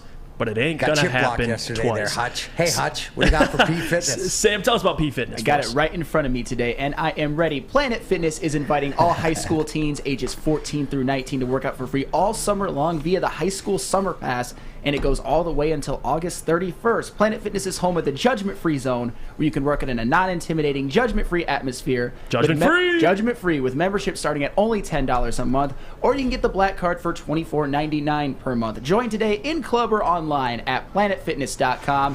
Planet Fitness, where D-Mac. Your fitness is essential. Arm curls. Arm curls. Planet Fitness. At work and at home, we're there with smarter security solutions. Featuring complete automation with customized alerts and more. For over 90 years, we've been the company that's been counted on to protect what matters most, all with personalized service and care. Right now, for a limited time, receive a free video device plus free installation with a new home system. Guardian Alarm. We protect Michigan. A ton of fun, a ton of sports, and a ton of man-meat. Welcome to the Woodward Heavyweights, live daily 5 to 7 p.m. on Woodward Sports. When you need apparel, there's only one place to go. Big Frog in Novi. With no setup fees, no artwork fees, no minimum, and a 24-hour turnaround, you can have your whole team outfitted in no time. Embroidery, direct-to-garment, vinyl, and screen printing, Big Frog has it all in all the styles you want. So whether it's a sports team, fundraiser, school event, or corporate needs, Big Frog is your one-stop destination. Visit bigfrog.com/Novi or call 844-4-BIG-FROG. At Alta, even Sam Flannel knows uptime matters. Alta Equipment has everything you need to get the job done. You have a bog project coming up? Alta Renta has you covered, so give them a call today, 844-GO-TO-ALTA. That's 844-GO-TO-ALTA. I hope to take this, that, man, we value wins, and we're looking to win. That's what matters. Out of all this other stuff, all the smoke and mirrors, the clouds, the freaking... It's we're trying to focus on winning. We got to find a way to win because it's all for naught. So this whole beautiful bubble and all these things, man. You lose your first 3 games or something, and all of a sudden I'm getting run out of town, and that's the reality. And these players don't look as good. So we got to find a way to win. That's what camp's about, and we got to be ready to go. Find a way to win, says Dan Campbell here on Big D Energy. As always, filling in for Neil Rule. Did he say anything that was wrong or out of line? No, he was saying great. I love when Dan Campbell gets on that microphone. He's preaching facts. And right now, I do want to ask the question, all the hype around Hard Knocks, nationally, locally, how much pressure is on this team to win? And define win. And we all have different expectations, obviously. But D-Mac, we talk about it. The wins and losses will come, but right now it's about building a foundation and establishing the passion, the foundation, the attitude of the team, and setting a message. But for you, D-Mac, how much pressure's on him? I don't think there is pressure. I don't think it's because at the end of the day, what is if you put it's whatever you put in to get out. So if you've done the preparation, if he's got his guys prepared to what he's going to do, Dan Campbell, and here's the question I'd like Corey Woods before the first game, have you done everything that you've wanted to prepare your team to play? Mm-hmm. And I expect him to say yes. And as a coach, that's all you can do. Right? You'll adjust, you'll do that. Now, the next step of this, right? Because we're only talking about one thing with Dan Campbell right now. It's preparation, getting the guys ready. We haven't seen on field. Because another big thing, not an elephant in the room, because it's an absolute, it's a crocodile in the middle of the room with his mouth open, is the fact of in-game management, timeouts, how he's going to use different plays. Last year was the king of 4th downs. Is he going to be as gunslingerish with them? Has he evolved as a coach? These are to me, the finalization of Dan Campbell the coach. It ain't the motivator. It ain't the guy to believe in. It ain't, do I believe he's got the right coaches in place?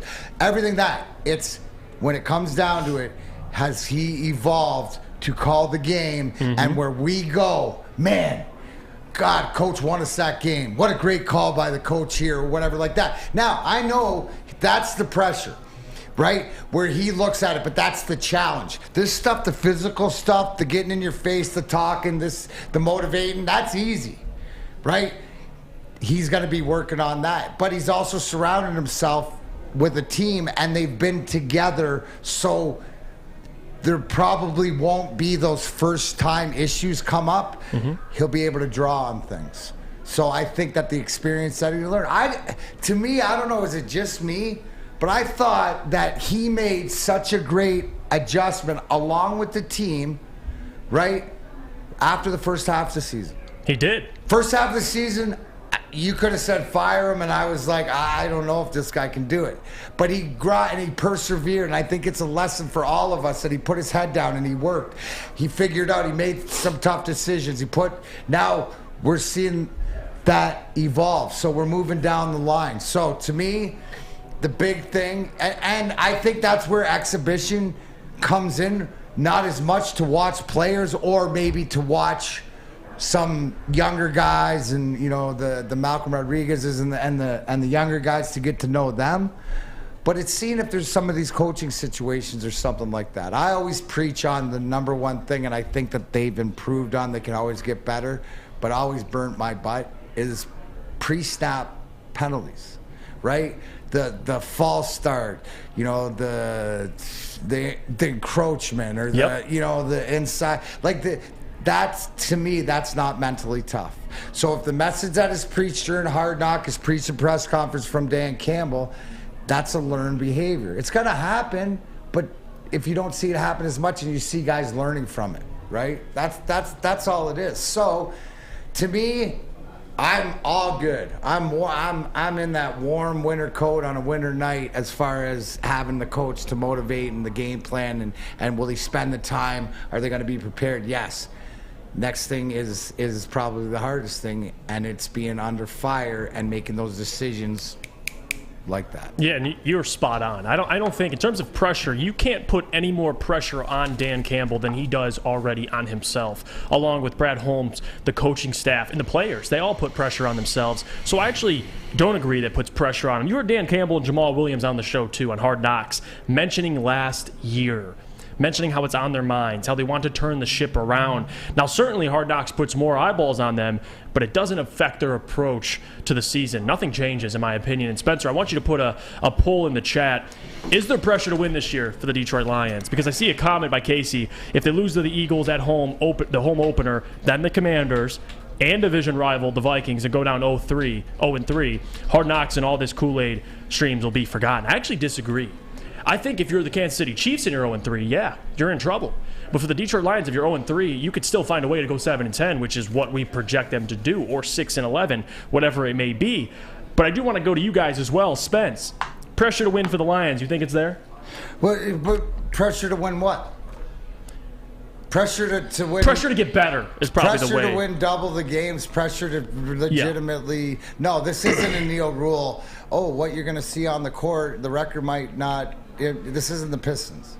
They need to win minimum 6 games. Yeah. The 6.5 is the over. They should hit the over, right? Going through the schedule right now, what the fans got it at 9-3. You know, I got it at 3 and like 10-2. They got 10-2.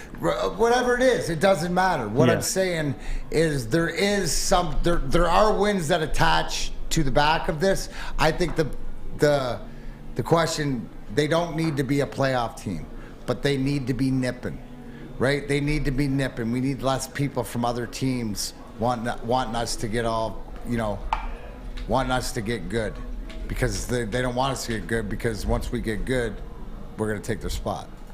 No doubt about it. And I see the voting coming in right now on the YouTube chat poll. Is there pressure to win this year for the Lions? 54% said yes. 46% say no. Spence, Or actually, I'll go to Sam Flannel. Sam, you see that poll, and you see it pretty close. Is there pressure to win this year for the Lions? There's certainly not pressure for them to be a double-digit win team or a playoff team, but I think there is some pressure to at the absolute least, double your win total from last year and have 6. I would say even 7. And that's because it's obvious to anyone who's a fan or who is not a fan that this roster is much improved. I'll give one caveat. If there's like some catastrophic injuries, like to Jared Goff, for example, we can sort of like make that a bit of a curve. But at the same time, there's definitely pressure to show some improvement, because if they're below a 6-win team, all this kind of like, we love Dan Campbell, we like his motivating, we think he's a great leader, but there's still a part of me that questions whether he can coach. And I think if they win less than 6 games, that will rear its ugly head. I don't necessarily think it will, but there's always all sorts of possibilities going into a season. So I'll wrap it all up. Certainly not pressure to be a playoff team, but pressure to show noticeable improvement in the win column. Yeah, I agree. They're under some pressure. They need to show improvement, like Sam said. They need to get better as a team. And yeah, those first 4 games, if you come out 0-4, that is bad. That is a bad omen. People will start to lose faith. People will start to laugh again. People will say it's SOL. So I definitely think you need to come out there and get a couple of the wins. I have them 2-2 after the first 4 games of the season. We know the chat's got them 11-1 for the first 12 games of the season. So there's that. Yeah! There's that. But no, there's definitely a little pressure in the beginning to make sure that you don't get under the 8 ball before the season even really starts. Yeah, that's kind of where I stand as well. Like it's a double-edged sword for me, because is there pressure to win? Define win. Like, yes, they have to get better and improve, double their win total. I have them at 8-9, but around there, 7-10, 6-11, whatever it is. But like you said, Spence, you can't come out and be 0-4. And to my point about Casey, like, I'm not going to freak out, but certainly will be disappointed. Like last year, you didn't get a win until week 9, and now this year you come out, you're winless through 4 games with a team that got better. Yes, there's going to be people that are frustrated, especially Lions fans. Right now, 63% now, the voting moved up in terms of yes, they need to win this year. And I do want to go to the people. I see people in all the comments coming in from Jen. The Lions need to move the needle forward with some force.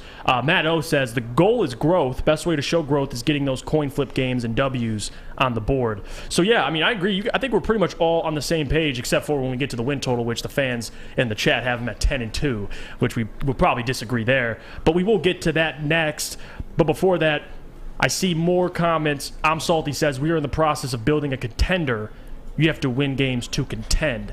I mean, not this year, certainly. I mean, you look at that defense and get back to me on that. You watch Hard Knocks, you see the team struggling to tackle. Offensively, they have a lot of tools, have weapons, but certainly Aaron Glenn, as much as I love him, Aiden Hutchinson, much as I love him, that secondary's got some issues besides Amani and Tracy Walker. So a lot of things they got to figure out, but certainly they got to get off to a great start. I'm Salty says they were a playoff team last year. Talking about the Eagles. The Eagles are a good team. Don't overlook them. That's the big test for me. Week 1, facing the Eagles, a playoff team that got better. Jalen Hurts now going into his 2nd year. That's a big test. If you come out and you beat the Eagles, that's impressive to me, D-Mac. That'll be a hell of a start for the season. Give a lot of Lions fans hope. No, absolutely, and it's a home game, and energy. Obviously, it's going to be tough. I mean, the Eagles are legit. They're legit a playoff team and stuff like this. So the thing that I like is that we've done well last year against mobile quarterbacks. Kyler, Lamar, stuff like that. So hopefully against Jalen Hurts, it'll be the same way, but they'll be ready to go. And the biggest thing is availability, right? That's it. Like honestly, this team to me is a legit 8-win, 9-win team. They could be there if they stay healthy. And then they get James Williams back, and he's as productive as we think, and they start clicking. So a lot of things need to go right, but I like where you're at, 13, 14, 2 weeks into training camp, watching one episode of Hard. I like my spot as a Lions fan. And I think also on top of that, and D-Mac hit on it, absolutely. It's more than just the team pressure to win. It's Dan Campbell pressure to be a comparable head coach. Like, I like Dan as a person, as a motivator, but in-game decision-making, talking about putting your players in the best position to win, we got to see it this year, because there's a lot of examples last year. You can make an argument Dan Campbell didn't necessarily help them win in some scenarios. He got better. He got better, But early on. Still, that's the big, and I will revert to the legend killer right there. Is that to me, that's the biggest question.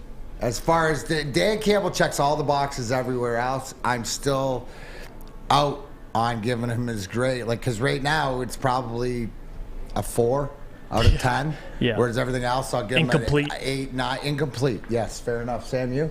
Oh yeah, no, I would say the same thing. I think his in-game coaching. I give you a couple quick examples against the Bears on Thanksgiving, mismanaging the I was there in clock, person. letting the Bears kick like a 25-yard field goal with no time left, and then against the Ravens, another one where they had the Ravens dead to rights. They sacked Lamar Jackson to make it 4th and 19, and for some reason unknown only to God and Dan Campbell, he called a timeout and let the Ravens sort of regather themselves. And then, of course, he completed a 36-yard pass. They go down, kick a 66-yard field goal. You all saw Stick's reaction. Those are the things that Dan Campbell needs to clean up. One thing that you don't have any questions about is how delicious the Mulligan is from Gypsy Vodka. Your official drink of the summer is here. The Mulligan made with Gypsy Vodka. So when you're out on the golf course, hanging out in the backyard, the Mulligan is calling your name. Let me ask you one question about the Mulligan. What's up? Neil says that it's got some kick in it. Have you had it? I have. It packs a punch. Packs a punch. All right. Juicy One says it's pack punching. It's got Mike Tyson power. Wow. Ask for the Mulligan at your local golf course or at a Total Wine near you. Life is full of hard choices. We're here to make one of life's biggest decisions as simple as possible. My name is Christina Gennari, and for over 20 years, I've helped hundreds of families buy and sell homes. We cover all of Metro Detroit and more, from large luxury homes to starter homes. We will work hard to make sure that you get the home of your dreams. So if you're in the market today or even thinking about buying or selling in the future, make the obvious choice. Christina Gennari, the obvious choice in real estate. Visit us at soldchristina.com today. We aren't quite sure if they consume more beer or sports. Either way, the heavyweights are here. Live on Woodward Sports, daily 5 to 7 p.m. Ciabattas, summer salads, and dip shakes. All at Big Boy. Try a chicken club, chicken cordon bleu, or sunrise ham and cheddar. All on our grilled ciabatta bread. Or keep it light with our Michigan apple, chicken Caesar, or Greek salad. And don't forget to cool off with a frosty hand-dipped cookies and cream or strawberry shake. You heard it here first. Summer just got better. Let me tell you about our friends from Chili Peppers Tanning. Join the Pepper Club at Chili Peppers Tanning. You'll get all the best deals. Plus, they will beat all competitors by $5. Chili Peppers has the hottest bulbs, the hottest deals, and the darkest tans. 26 locations and more on the way. Chili Peppers Tan. Chili Peppers Tan. We're back. Big D Energy here on the Woodward Sports Network. Jeff Iafrate filling in for Neil Rule alongside Darren McCarty. And I do want to continue this conversation more on the Lions specifically. And we've been doing a thing all week where we've been going through the Lions schedule. We've been reaching out to the chat, to the fans, to the people. And you guys have been predicting win or loss, regardless of what we think here in the studio. And right now, we're sitting at a beautiful 10-2. Wouldn't that be special? And I do want to get on to the next 4 games, and it starts off with the Vikings at Ford Field this time. You played them early on in the season at U.S. Bank Stadium. But D-Mac, I'm going to get to you first. Minnesota Vikings at Ford Field late in the season. What do you think? What's your gut? Well, almost, the 2/3 of the way through the season. I think I got them splitting with the Vikings this year. I got the Vikings winning the division, but I do have this down as a home game. And I look at this game to see what we can do, and I look at the organization as moving forward, right? This is a big test for them, and it's almost, to me, where they're at. Yes, Green Bay will always be a test, but I think Minnesota, to me, this year. So I had this one down as a big victory. This will be a big win at home. I think that helps them. I gotta believe James Williams will be in full flight by then. So I got him as a win, bud. And I unfortunately have this one as a loss. I think they're losing both the games to the Vikings. I just think the Vikings are top to bottom the best roster in the NFC North. They've got so much talent. I think they're a bit of a bad matchup for the Lions this year. I think the Lions are going to come in and be like, we got to stop Justin Jefferson. He killed us last time. And then they're going to go through all their resources at him, and then Adam Thielen might catch a couple big touchdown passes. Dalvin Cook might just gash them up the middle. I mean, Dalvin Cook, the difference between the Vikings and the Lions right now is their receiver running back duo for the Vikings are bona fide stars. The Lions are up and coming. I think the Vikings got them this game. And hey, you're not far off, Sam. I think right now, too deep in the season, there's going to be injuries. You don't know who's going to be missing, so we got to kind of wait and see. But just judging it right now, way too early prediction. I have them splitting as well. I agree with D-Mac. Even though last year both games were close, came down to the wire, but I will say, with this matchup this year, I'm more confident the Lions did get better, but it is Dalvin Cook. That's the X factor, because you could throw Amani at Justin Jefferson. He still may catch some balls, but still, what are you going to do with Adam Thielen? Like, cornerback 1 is situated for the Lions, but once you go down the depth chart, it gets a little scary. But Spence, what's your feeling on it, man? Yeah, this is a tough one. I think I'm going to give them the L2. It's like Sam said, they have a lot to work with on that offensive side of the ball.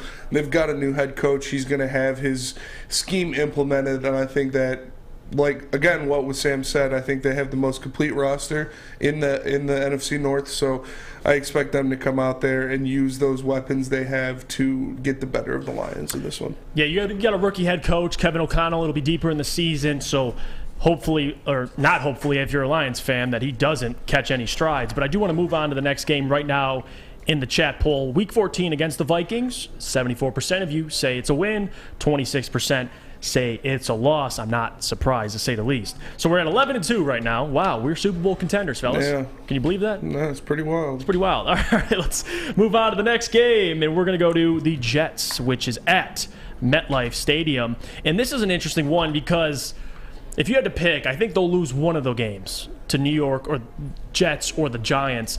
I'm more confident in beating the Giants than I am the Jets, just because of how much talent the Jets have added, especially this year. Still a very young team. It's like a daycare over there. But still, a lot of talent. D-Mac, what are you feeling at MetLife? I was feeling the same way, going back and forth. I think that as long as they go to New York and win one of those two games, split them. So this one, I got as a loss. I got as a loss, more to the injuries. But again, just because the way the schedule evens out, it's as you get going, you like to get into this sort of win mentality. But I just think the reality is, coming off a big win, I have them winning against Minnesota's that the next week. Maybe this might be, betting on where teams at, could be a disappointment loss, right? Which tells us that we're building. If we can have disappointing losses and ones we're supposed to win, that's part of the learning curve. And DCP said it the best. They have to lose one in New York just because. Like, that's just how it works. Sam, I'll get to you against the Jets. You've been a harsh critic, and you'll tell it straight. What do you think happens at MetLife against the New York Jets? Well, they certainly do not have to lose one in New York. I have them beating both the Giants and, in this week, the Jets. And one of the reasons, quite simply, is I don't believe in Zach Wilson. I know the Jets just had a really good draft, like on paper. And well, yeah, for other reasons. But not football reasons. I think Zach Wilson was one of those guys that was way overdrafted, kind of shot up for reasons that I didn't quite understand. And I think he's asked to carry more of the load for the Jets than Jared Goff is. That's true. That's very true. For the Lions. So, pause, right? But no, Keep going, buddy. It's more about my disbelief in Zach Wilson. I think he's going to have a couple turnovers, and the Lions will sweep New York. They're in a New York state of mind. Hey, Sam Flannel taking the easy approach, looking at quarterbacks you can't trust. Spence, what's your gut telling you? With your mom. Yeah, I can't trust them with your mom around. That's true. I'm going to go with a dub here too. Even though it is tough to win on the road in the NFL, and they have back-to-back road games against two beatable teams in the Jets and the Carolina Panthers, I'm going to give them the dub. To week 14. He might not. A lot of injuries on that offensive line, so they're going to have to figure that out. But moving on, right now I'm just going to review the chat poll. 79% say win in MetLife against the Jets. 23% say loss. So, hey, count it as a win. We're going off the chat, so it puts us at 12-2. But the last game we're going to go through, or the last two games for the playoffs. Here we come. Oh my gosh. But what I will say, Next game against the Panthers. This is one I struggled with. Me and Mike did a breakdown on Jeff and Gentry, and I said this was a loss just because I don't know. It's the Panthers. I feel like this game, Baker Mayfield's just going to torch us for some reason. Christian McCaffrey may be injured though, like he is every single year. But D-Mac, Lions are sitting at 12-2. You got the Panthers in Bank of America Stadium. So the ebbs and flows of the season and stuff like this is where we see another form of development, but this is a loss, right? And this is a loss. And you could look at this as that this might be the first time this regime where you're coming, in my opinion, coming off of back-to-back bad losses, right? How are you going to rebound to that? So true. So I got this as a loss. I'm a bigger Baker fan. McCaffrey, obviously, if he's healthy, but I just think this is more of into the growing pains of the team. Yeah, no doubt about it. Spence, I'm going to get to you, man. Baker Mayfield against the Panthers, assuming Baker starts. What's your heart telling you? What do you think happens? Yeah, I'm going to go L here, too. Like I said, it's tough to win on the road in the NFL, especially in back-to-back weeks. You're going from New York to Carolina. Carolina's got a good defense. They've got a good team. They have some playmakers out there on the outside. And if Baker can come in there with a chip on his shoulder and be the kind of guy to lead them to success, I think that I'm gonna give the Lions an L here. I think the Panthers are a little bit better of a team, and it's hard to win on the road. What about you, Sam Flannel? I got the Lions winning this game because one of my hot takes is that Sam Darnold will start for the Panthers this year over Baker Mayfield because Baker Mayfield is a bum. Is he injured? No, he is going to be the healthy backup quarterback. Him and I are totally on. If you want to stop at Baker Mayfield here, like you want to see two guys on totally different. Because I think Baker's gonna walk around with his fingers in the air this year, and I don't count that guy out until he's down. Right? He gets a lot of Johnny Manziel comparisons and stuff, but there's something to that kid. He's got that sort of me against the world. Yeah, moxie or whatever like this. So until he says quit, I just think that he's got some of that shove it up your rear end in him. Yeah, in terms of him and Sam Darnold, mentally, he's just different, I think. But in terms of skill, Sam has a point. Like I'm not a Baker, super fan, but I think he's better than Sam Darnold. Like Sam Darnold's a disaster every time he's on the field. Baker at least has got to the playoffs and had some success. Well, with a great offensive line and Kareem Hunt and Nick Chubb, I think they had something to do with it. But I'm just I ain't arguing that. No, I'm just saying with Panthers are pretty Baker good too. Mayfield. Is Baker Mayfield? Would you say that his strength is his completion percentage? Is he an accurate passer? I don't think so. I think that was supposed to be his strength coming out of college, but he's had some accuracy issues. And just like one more quick thing on Baker Mayfield, I don't think he has looked himself in the mirror and taken accountability for his role and why it didn't work with the Browns. And that's what I think will kind of like be his downfall. Okay. And Sam Darnold, he's not a good quarterback either, and that roster is not. I mean, Christian McCaffrey's often injured. I like DJ Moore, I like Brian Burns, but they just don't have enough to keep up with the Lions, and they will be hitting their stride. The Lions, a lot of those rookie growing pains from Aiden Hutchinson, Jamison Williams will be back.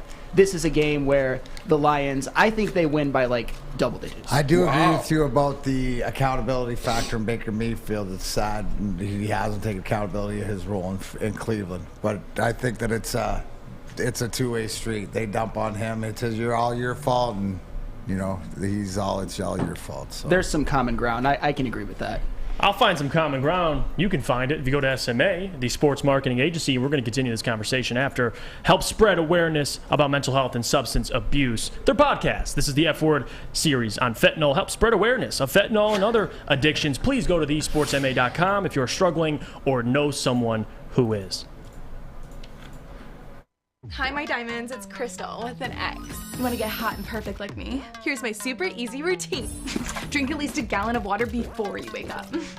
Attach a weight to everything in your house. Hello? Sell your car and just sprint everywhere. Scream when you exhale. Don't follow Crystal with an X. Do your own thing at Planet Fitness with tons of equipment and free fitness training in our clean and spacious clubs. Join now for just $10 a month and cancel anytime. Game is won in the trenches, and our big fellas don't mess around. The Woodward Heavyweights on Woodward Sports. Detroit's downtown summer playground is back. Open all summer long, the Monroe Street Midway. Enjoy roller skating, free Wi-Fi, food trucks, art installations, and so much more. Don't forget to take advantage of the basketball court, putt-putt, and, of course, family programming all summer long. All art installations are done by Detroit artists, and it's a fun, safe event from people 1 to 100. Go to deckedoutdetroit.com. What's going on, everybody? It's Spencer for the Foaling Warehouse in Hamtramck. You know it, you've heard of it. It's the home of the original football bowling pin game called Foaling. Multiple different ways you can play. They have $12 open unlimited play where you can stay there open until close, have a good time. They also have private lane reservation, $120, 10 to 12 people. You get your own lane. You can bring in any type of food you want. If you get thirsty, they have a $2 mystery beer vending machine. Pop in $2, pops you out a good beer. No hassle, no fuss needed. But if you know what you want or you want to make a decision, they have multiple fully loaded bars for you to choose from. So come on down to Hamtramck, check them out in person, or visit them online at foalingwarehouse.com. Again, that is foalingwarehouse.com. Welcome back. Thank you, everybody, for continuing to tune in. Leave a like, comment, and don't forget to subscribe as well. As always, this week, it is me, Jeff Iafrate, alongside Darren McCarty, and we're going to continue the conversation as well about the Lions' schedule, predicting it. We're about 15 games in right now. We got the Lions at 13-2. According to the chat, according to the chat, the Kool-Aid is out, D-Mac. Kool-Aid's all over the place now. The Kool-Aid was drank yesterday. I think we're injecting stuff now. So, I mean, it's just, you got to take it up a notch. But yeah, it is what it is. It's the excitement. Reality could soon be set in. But right now in the chat, we're looking at home field advantage for the first round of the playoffs, boys. What do you say? Not only win the division, let's go. Let's go. Oh, Where my goodness. And we're going to get to the last game, which is against the Bears, and the Bears at Ford Field. I do want to get into it as well. Okay, so put the poll up. The Bears, win or loss. I'll start with you, D-Mac, at Ford Field. I can't remember if you had them winning or losing the first game at Soldier. No, I got them beating both. Beaten Bears both times. And again, it comes off the 2 losses they didn't want. Mm-hmm. They're gonna serve the Bears up a lot of stuff. This is gonna be a good game. We're gonna like this. This is gonna get us some payback for a few years. Revenge tour. Yeah, this is the revenge tour. The revenge tour. Win. Week 16. Win. Yeah, I'll agree with you there. I mean, the Bears. It goes back to your point, Sam, about trusting the quarterback. I don't know what I'm getting out of Justin Fields this year. I love him as a player, but again, that offensive line also is a little shaky, and I'm not really sold on Eberflus as well. Like, I don't know if he's a good coach or not, but in your opinion, what happens week 16 against the Bears? The Lions win this game. The Lions are not losing to the Bears twice, and I have the Bears actually beating them in the previous matchup at Soldier Field. And one of the reasons is because the Bears just aren't very good. And I think this is the game, and especially on the offensive line, where Aiden Hutchinson, at this point, he's got about 9 sacks. He adds 2 more. He frustrates Justin Fields. Justin Fields is going to be seeing Aiden Hutchinson in his nightmares, and that's going to be the difference. I could see the Lions holding the Bears to like 7 points. I'm not even kidding. How about this, before you make your set, did you hear Justin Fields' quote out of camp saying that in Ohio State, he had here in Chicago at training camp, it's like 5th, 6th, and 7th stringers at Ohio State.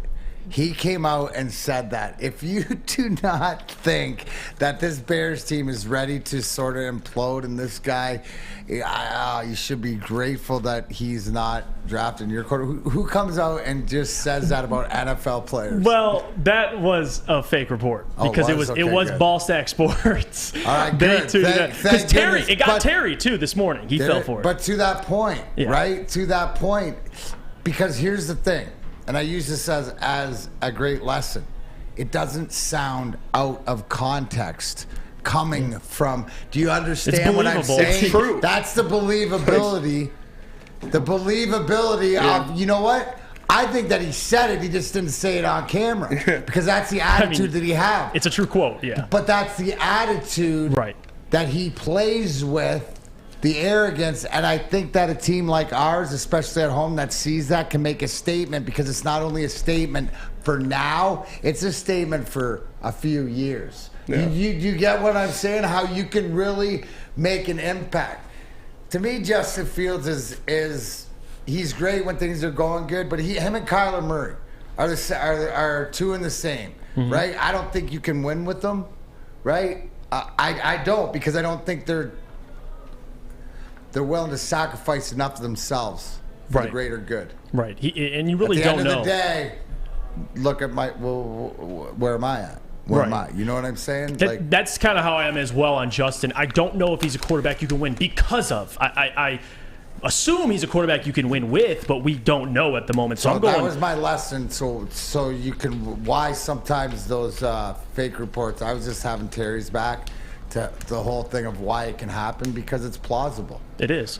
It is. And so, Sam, you got him as a win. D-Mac has him as a win. I have him as a win. And Spencer, what do you think happens? Yeah, it's a dub. They're not losing to the Bears once this year. The Bears suck. They're going to be one of the worst teams in football right there with the Seahawks. And to D-Mac's point, yeah, that might be a fake quote, but it's true. Yeah, their wide receiving core is terrible outside of Darnell Mooney. So it's yeah, I'm going with the dub here for sure. Bears are terrible. Yeah, that's the best way to put it. The quote was fake, but the statement sounds true. Yeah. Sam Flannel, him saying that one of the worst teams in football. You're not a Bears fan, but you defended him a little bit. What do you think about that? I think they have a little bit more talent than people might think. If they lose Roquan Smith, then oh man, that would be just a disaster for them. But the Bears, I think they're going to win 4 or 5 games, so I'm not going to defend them. No 0-17, like Adam says? Oh, no, that's absurd. Sorry, Adam, I love you, but that is just absolutely insane. Guys like Darnell Mooney, David Montgomery, Roquan Smith, Eddie Jackson, and Robert Quinn alone will get you some wins. Come on now. Are we going to do the last game of the season? Might as well. Let's do it. Might as well. Let's do it. Last game, Week 18 against the Packers. And we saw how last year I was in attendance for the game where Aaron Rodgers played the first half. The Lions were up in the first half, but then he set the second half, and you know what happened with Jordan Love. It all went downhill from there. But I do want to go around the room first. D-Mac, last game of the season, Lambeau Field, Green Bay Packers. They may rest players. They may not. What do you think happens? You know what? I always like to think I'm going to go with the win here. Can't win a Lambeau and work on splitting it. And whether this is a game that is needed to get into, if we put ourselves in this position to whatever it is, it's always a bigger game for us than it is for them. And again, same points to the future. This is the game. You're leaving stuff for the future. So whether this continues your advancement to try to win that first playoff game in 30 years or not, I got him as a win. What about you, Sam Flannel?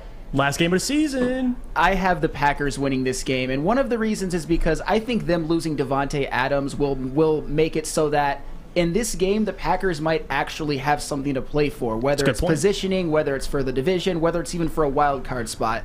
And I don't think that the Packers will lose at Lambeau to the Lions in a game that actually means something to them. I got the Packers winning this one big.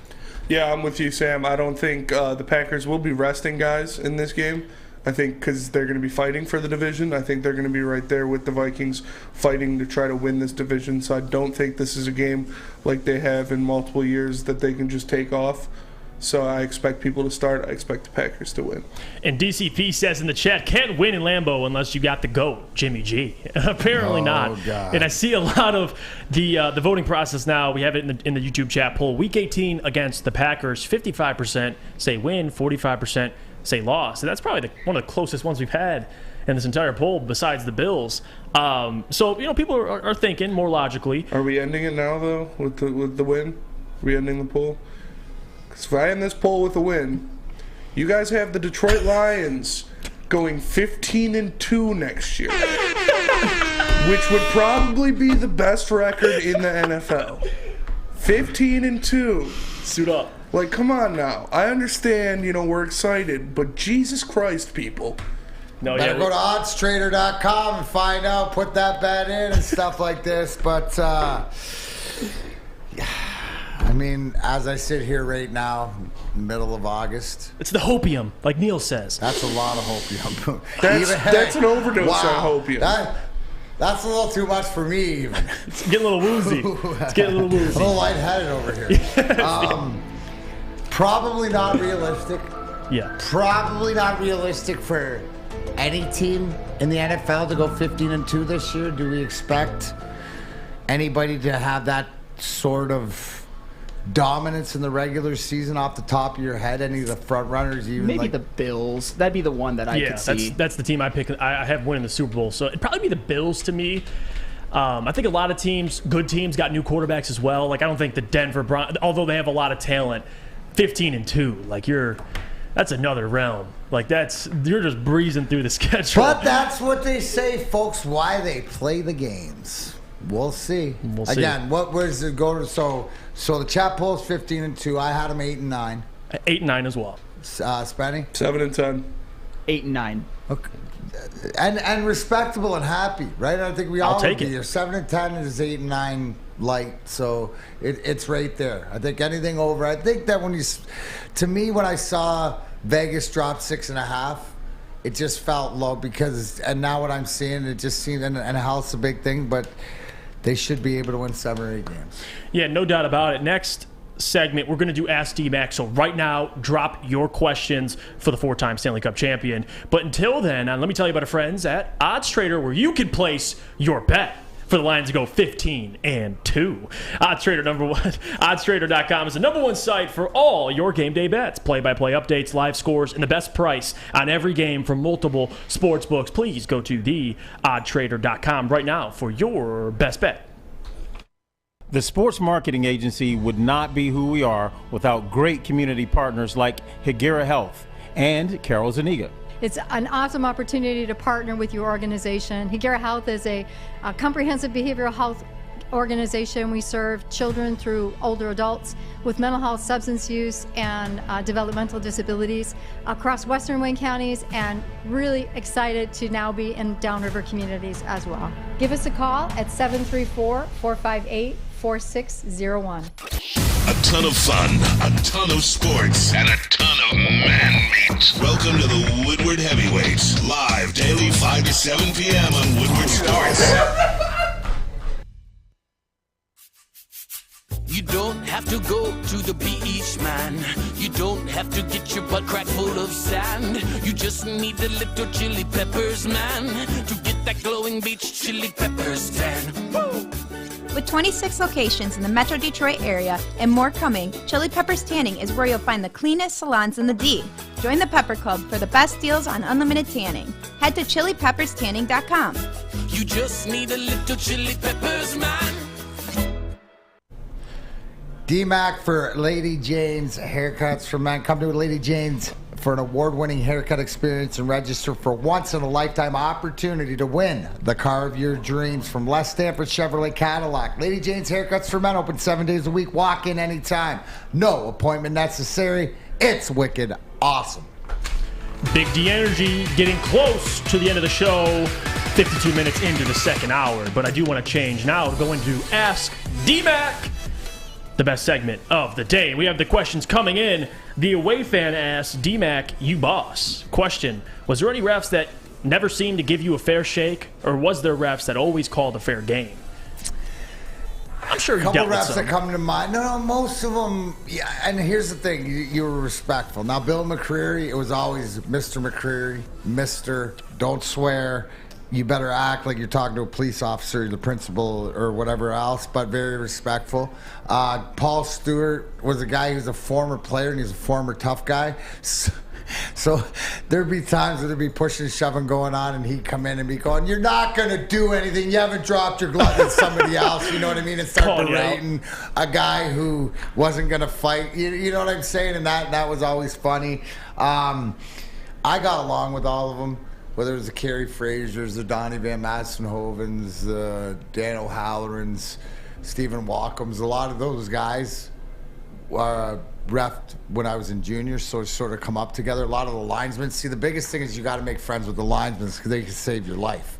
So all those linesmen, from the smallest dude, Ray Scampanella, to the biggest dude, Jay Shares or whatever, because in a fight or whatever, those guys can protect you and make sure you don't eat one when they're breaking it up and stuff. So for the most part, always respectful. The funniest thing I always tell the story is that Stevie would always lose his mind on officials, so I'd always be the peacemaker because he'd just swear, like going off. And the one day he was going off so bad on Rob Schick, the ref, that Rob Schick tossed him, kicked him out of the game. And when he did that, and trust me, I would if he should have been. If it was anybody else other than Steve Eisman, he would have got tossed 10 minutes before from what he was saying.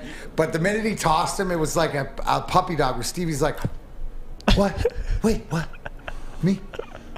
You throw what? Why? What I do? Wait, what? You know, like go all innocent, like he didn't just like come out with his head spinning around, breathing fire out of his eyes and stuff like this. So there was most times, and especially with our team, you not the benefit of the doubt, but you could always have a conversation, right? And then that's a respectful thing, whether you agreed or disagreed. You felt like you were heard. Jay asks, D-Mac, an underrated guy you fought in the league. Saw this question. I don't know if he's underrated or not, but one, as the guy that played in Nashville, a guy played in Vancouver and stuff that comes to mind is a guy named Darcy Hordachuk, played in Florida too. Smaller guy, but just like he reminded me of being a great UFC lightweight. Yeah. You know what I'm saying? Just throws both hands, just stand in there, looks like a fighter and stuff like that. Like some guys you fight, you survive. Because you're not going to really hurt them. They're sort of made for this, right? Yeah, so they're built different. He was one of them that had a lot of respect for. And Rack asks, ask D-Mac, how do you feel about the push Brody King is getting in the AEW? I love it, but I just hope they sustain it. Well, the House of Black, right? So now we're talking AEW. The big thing coming up is the Trios title. So with Buddy Murphy, Aleister Black, and Brody King, but you always see they're doing different things. My big thing is I hope in that case, right, where Brody King, if you've never seen Brody King, he's probably 6'6" or 7", probably 300 pounds. Tatted head to toe. He just looks mean. Well, there's another guy that you always looked at, okay, if he's the bad guy, who's the good guy? Rake. Let's see Brody King and Wardlow. Let's go. That's the matchup I want. But I think that House of Black's going to do something in the trios. So I like it. I think he's there's a lot of great wrestlers out there. He's one of them. D-Mac, Big Play Jay asks, my guy, D-Mac, best player you've seen in your hockey days that never made it to the NHL or flamed out early if they made it to the NHL?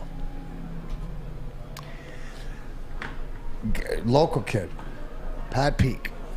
Pat Peak, first rounder, Washington, I think the year after I got drafted, or maybe the year I was drafted or whatever, played for the Ambassadors and stuff like that, still skates with us, but he ran, he's had like 17 or 27 ankle surgeries, Achilles tendon problems and stuff like this, but he was as good as it was.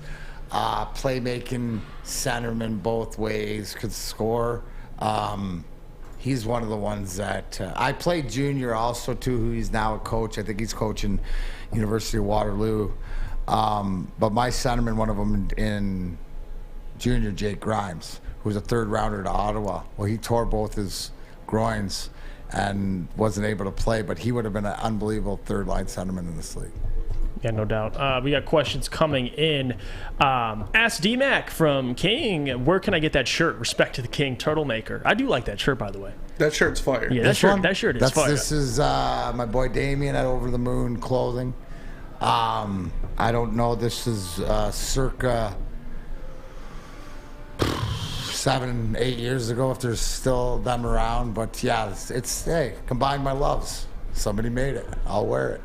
Jake asks, ask D-Mac, what strain do I need to buy on the 15-2 to celebrate doubt, right? The 15-2? We're out of the cannabis, boys. We're into the hard stuff and that. So I'm not the guy to go to. That seems more of those you kids are into Molly and stuff like that, or whatever, ecstasy or whatever it is. That's way harder. I tune in tonight at 5 to 7 and ask the Woodward heavyweights what the people of Big D Energy, because that is not cannabis. I can't get you that high. And I love these polls. Spencer's just subtly putting up in the chat, Lions against the greatest of the great. I love it. I love it. Overtime ask. I can't, dude. We're beating the greatest show on turf, and right now it's 50-50 versus the undefeated Dolphins. I really can't. I mean, I love this. I love this show. I love the chat. People always chiming in. 15-2. I still can't digest that. I really can't. I do want to get to another question. As it's from overtime. Do you guys think DJ Chark can quietly become a top 10 receiver by the end of the year? Top 10. Well, I mean, here it goes back to the finish with this. Goes back to the question: do you have a 1,000-yard receiver on this team? Right? Is it DJ Chark? Right? If he is that guy, it's not out of the question. I don't think so. I wouldn't say so, but time will tell. Depends how fast Williams comes back. Depends. We've seen some flashes in training camp, so I'm all for it. And that will do it for today. Thank you guys for chiming in the chat, voting, just showing support to the show. I appreciate you guys sticking through. Drop a like before you leave, subscribe, and don't forget, Jeff and Gentry will be live at 1 o'clock. New episode comes out. But I just want to say thank you to everybody. Thank you to you guys in the studio, my guys. And until tomorrow, oh my God, here comes another one, Spence. See you tomorrow, Jeff. Another one. Oh, they got Saran's Army for sure. Until tomorrow, we'll see you later. Big D Energy.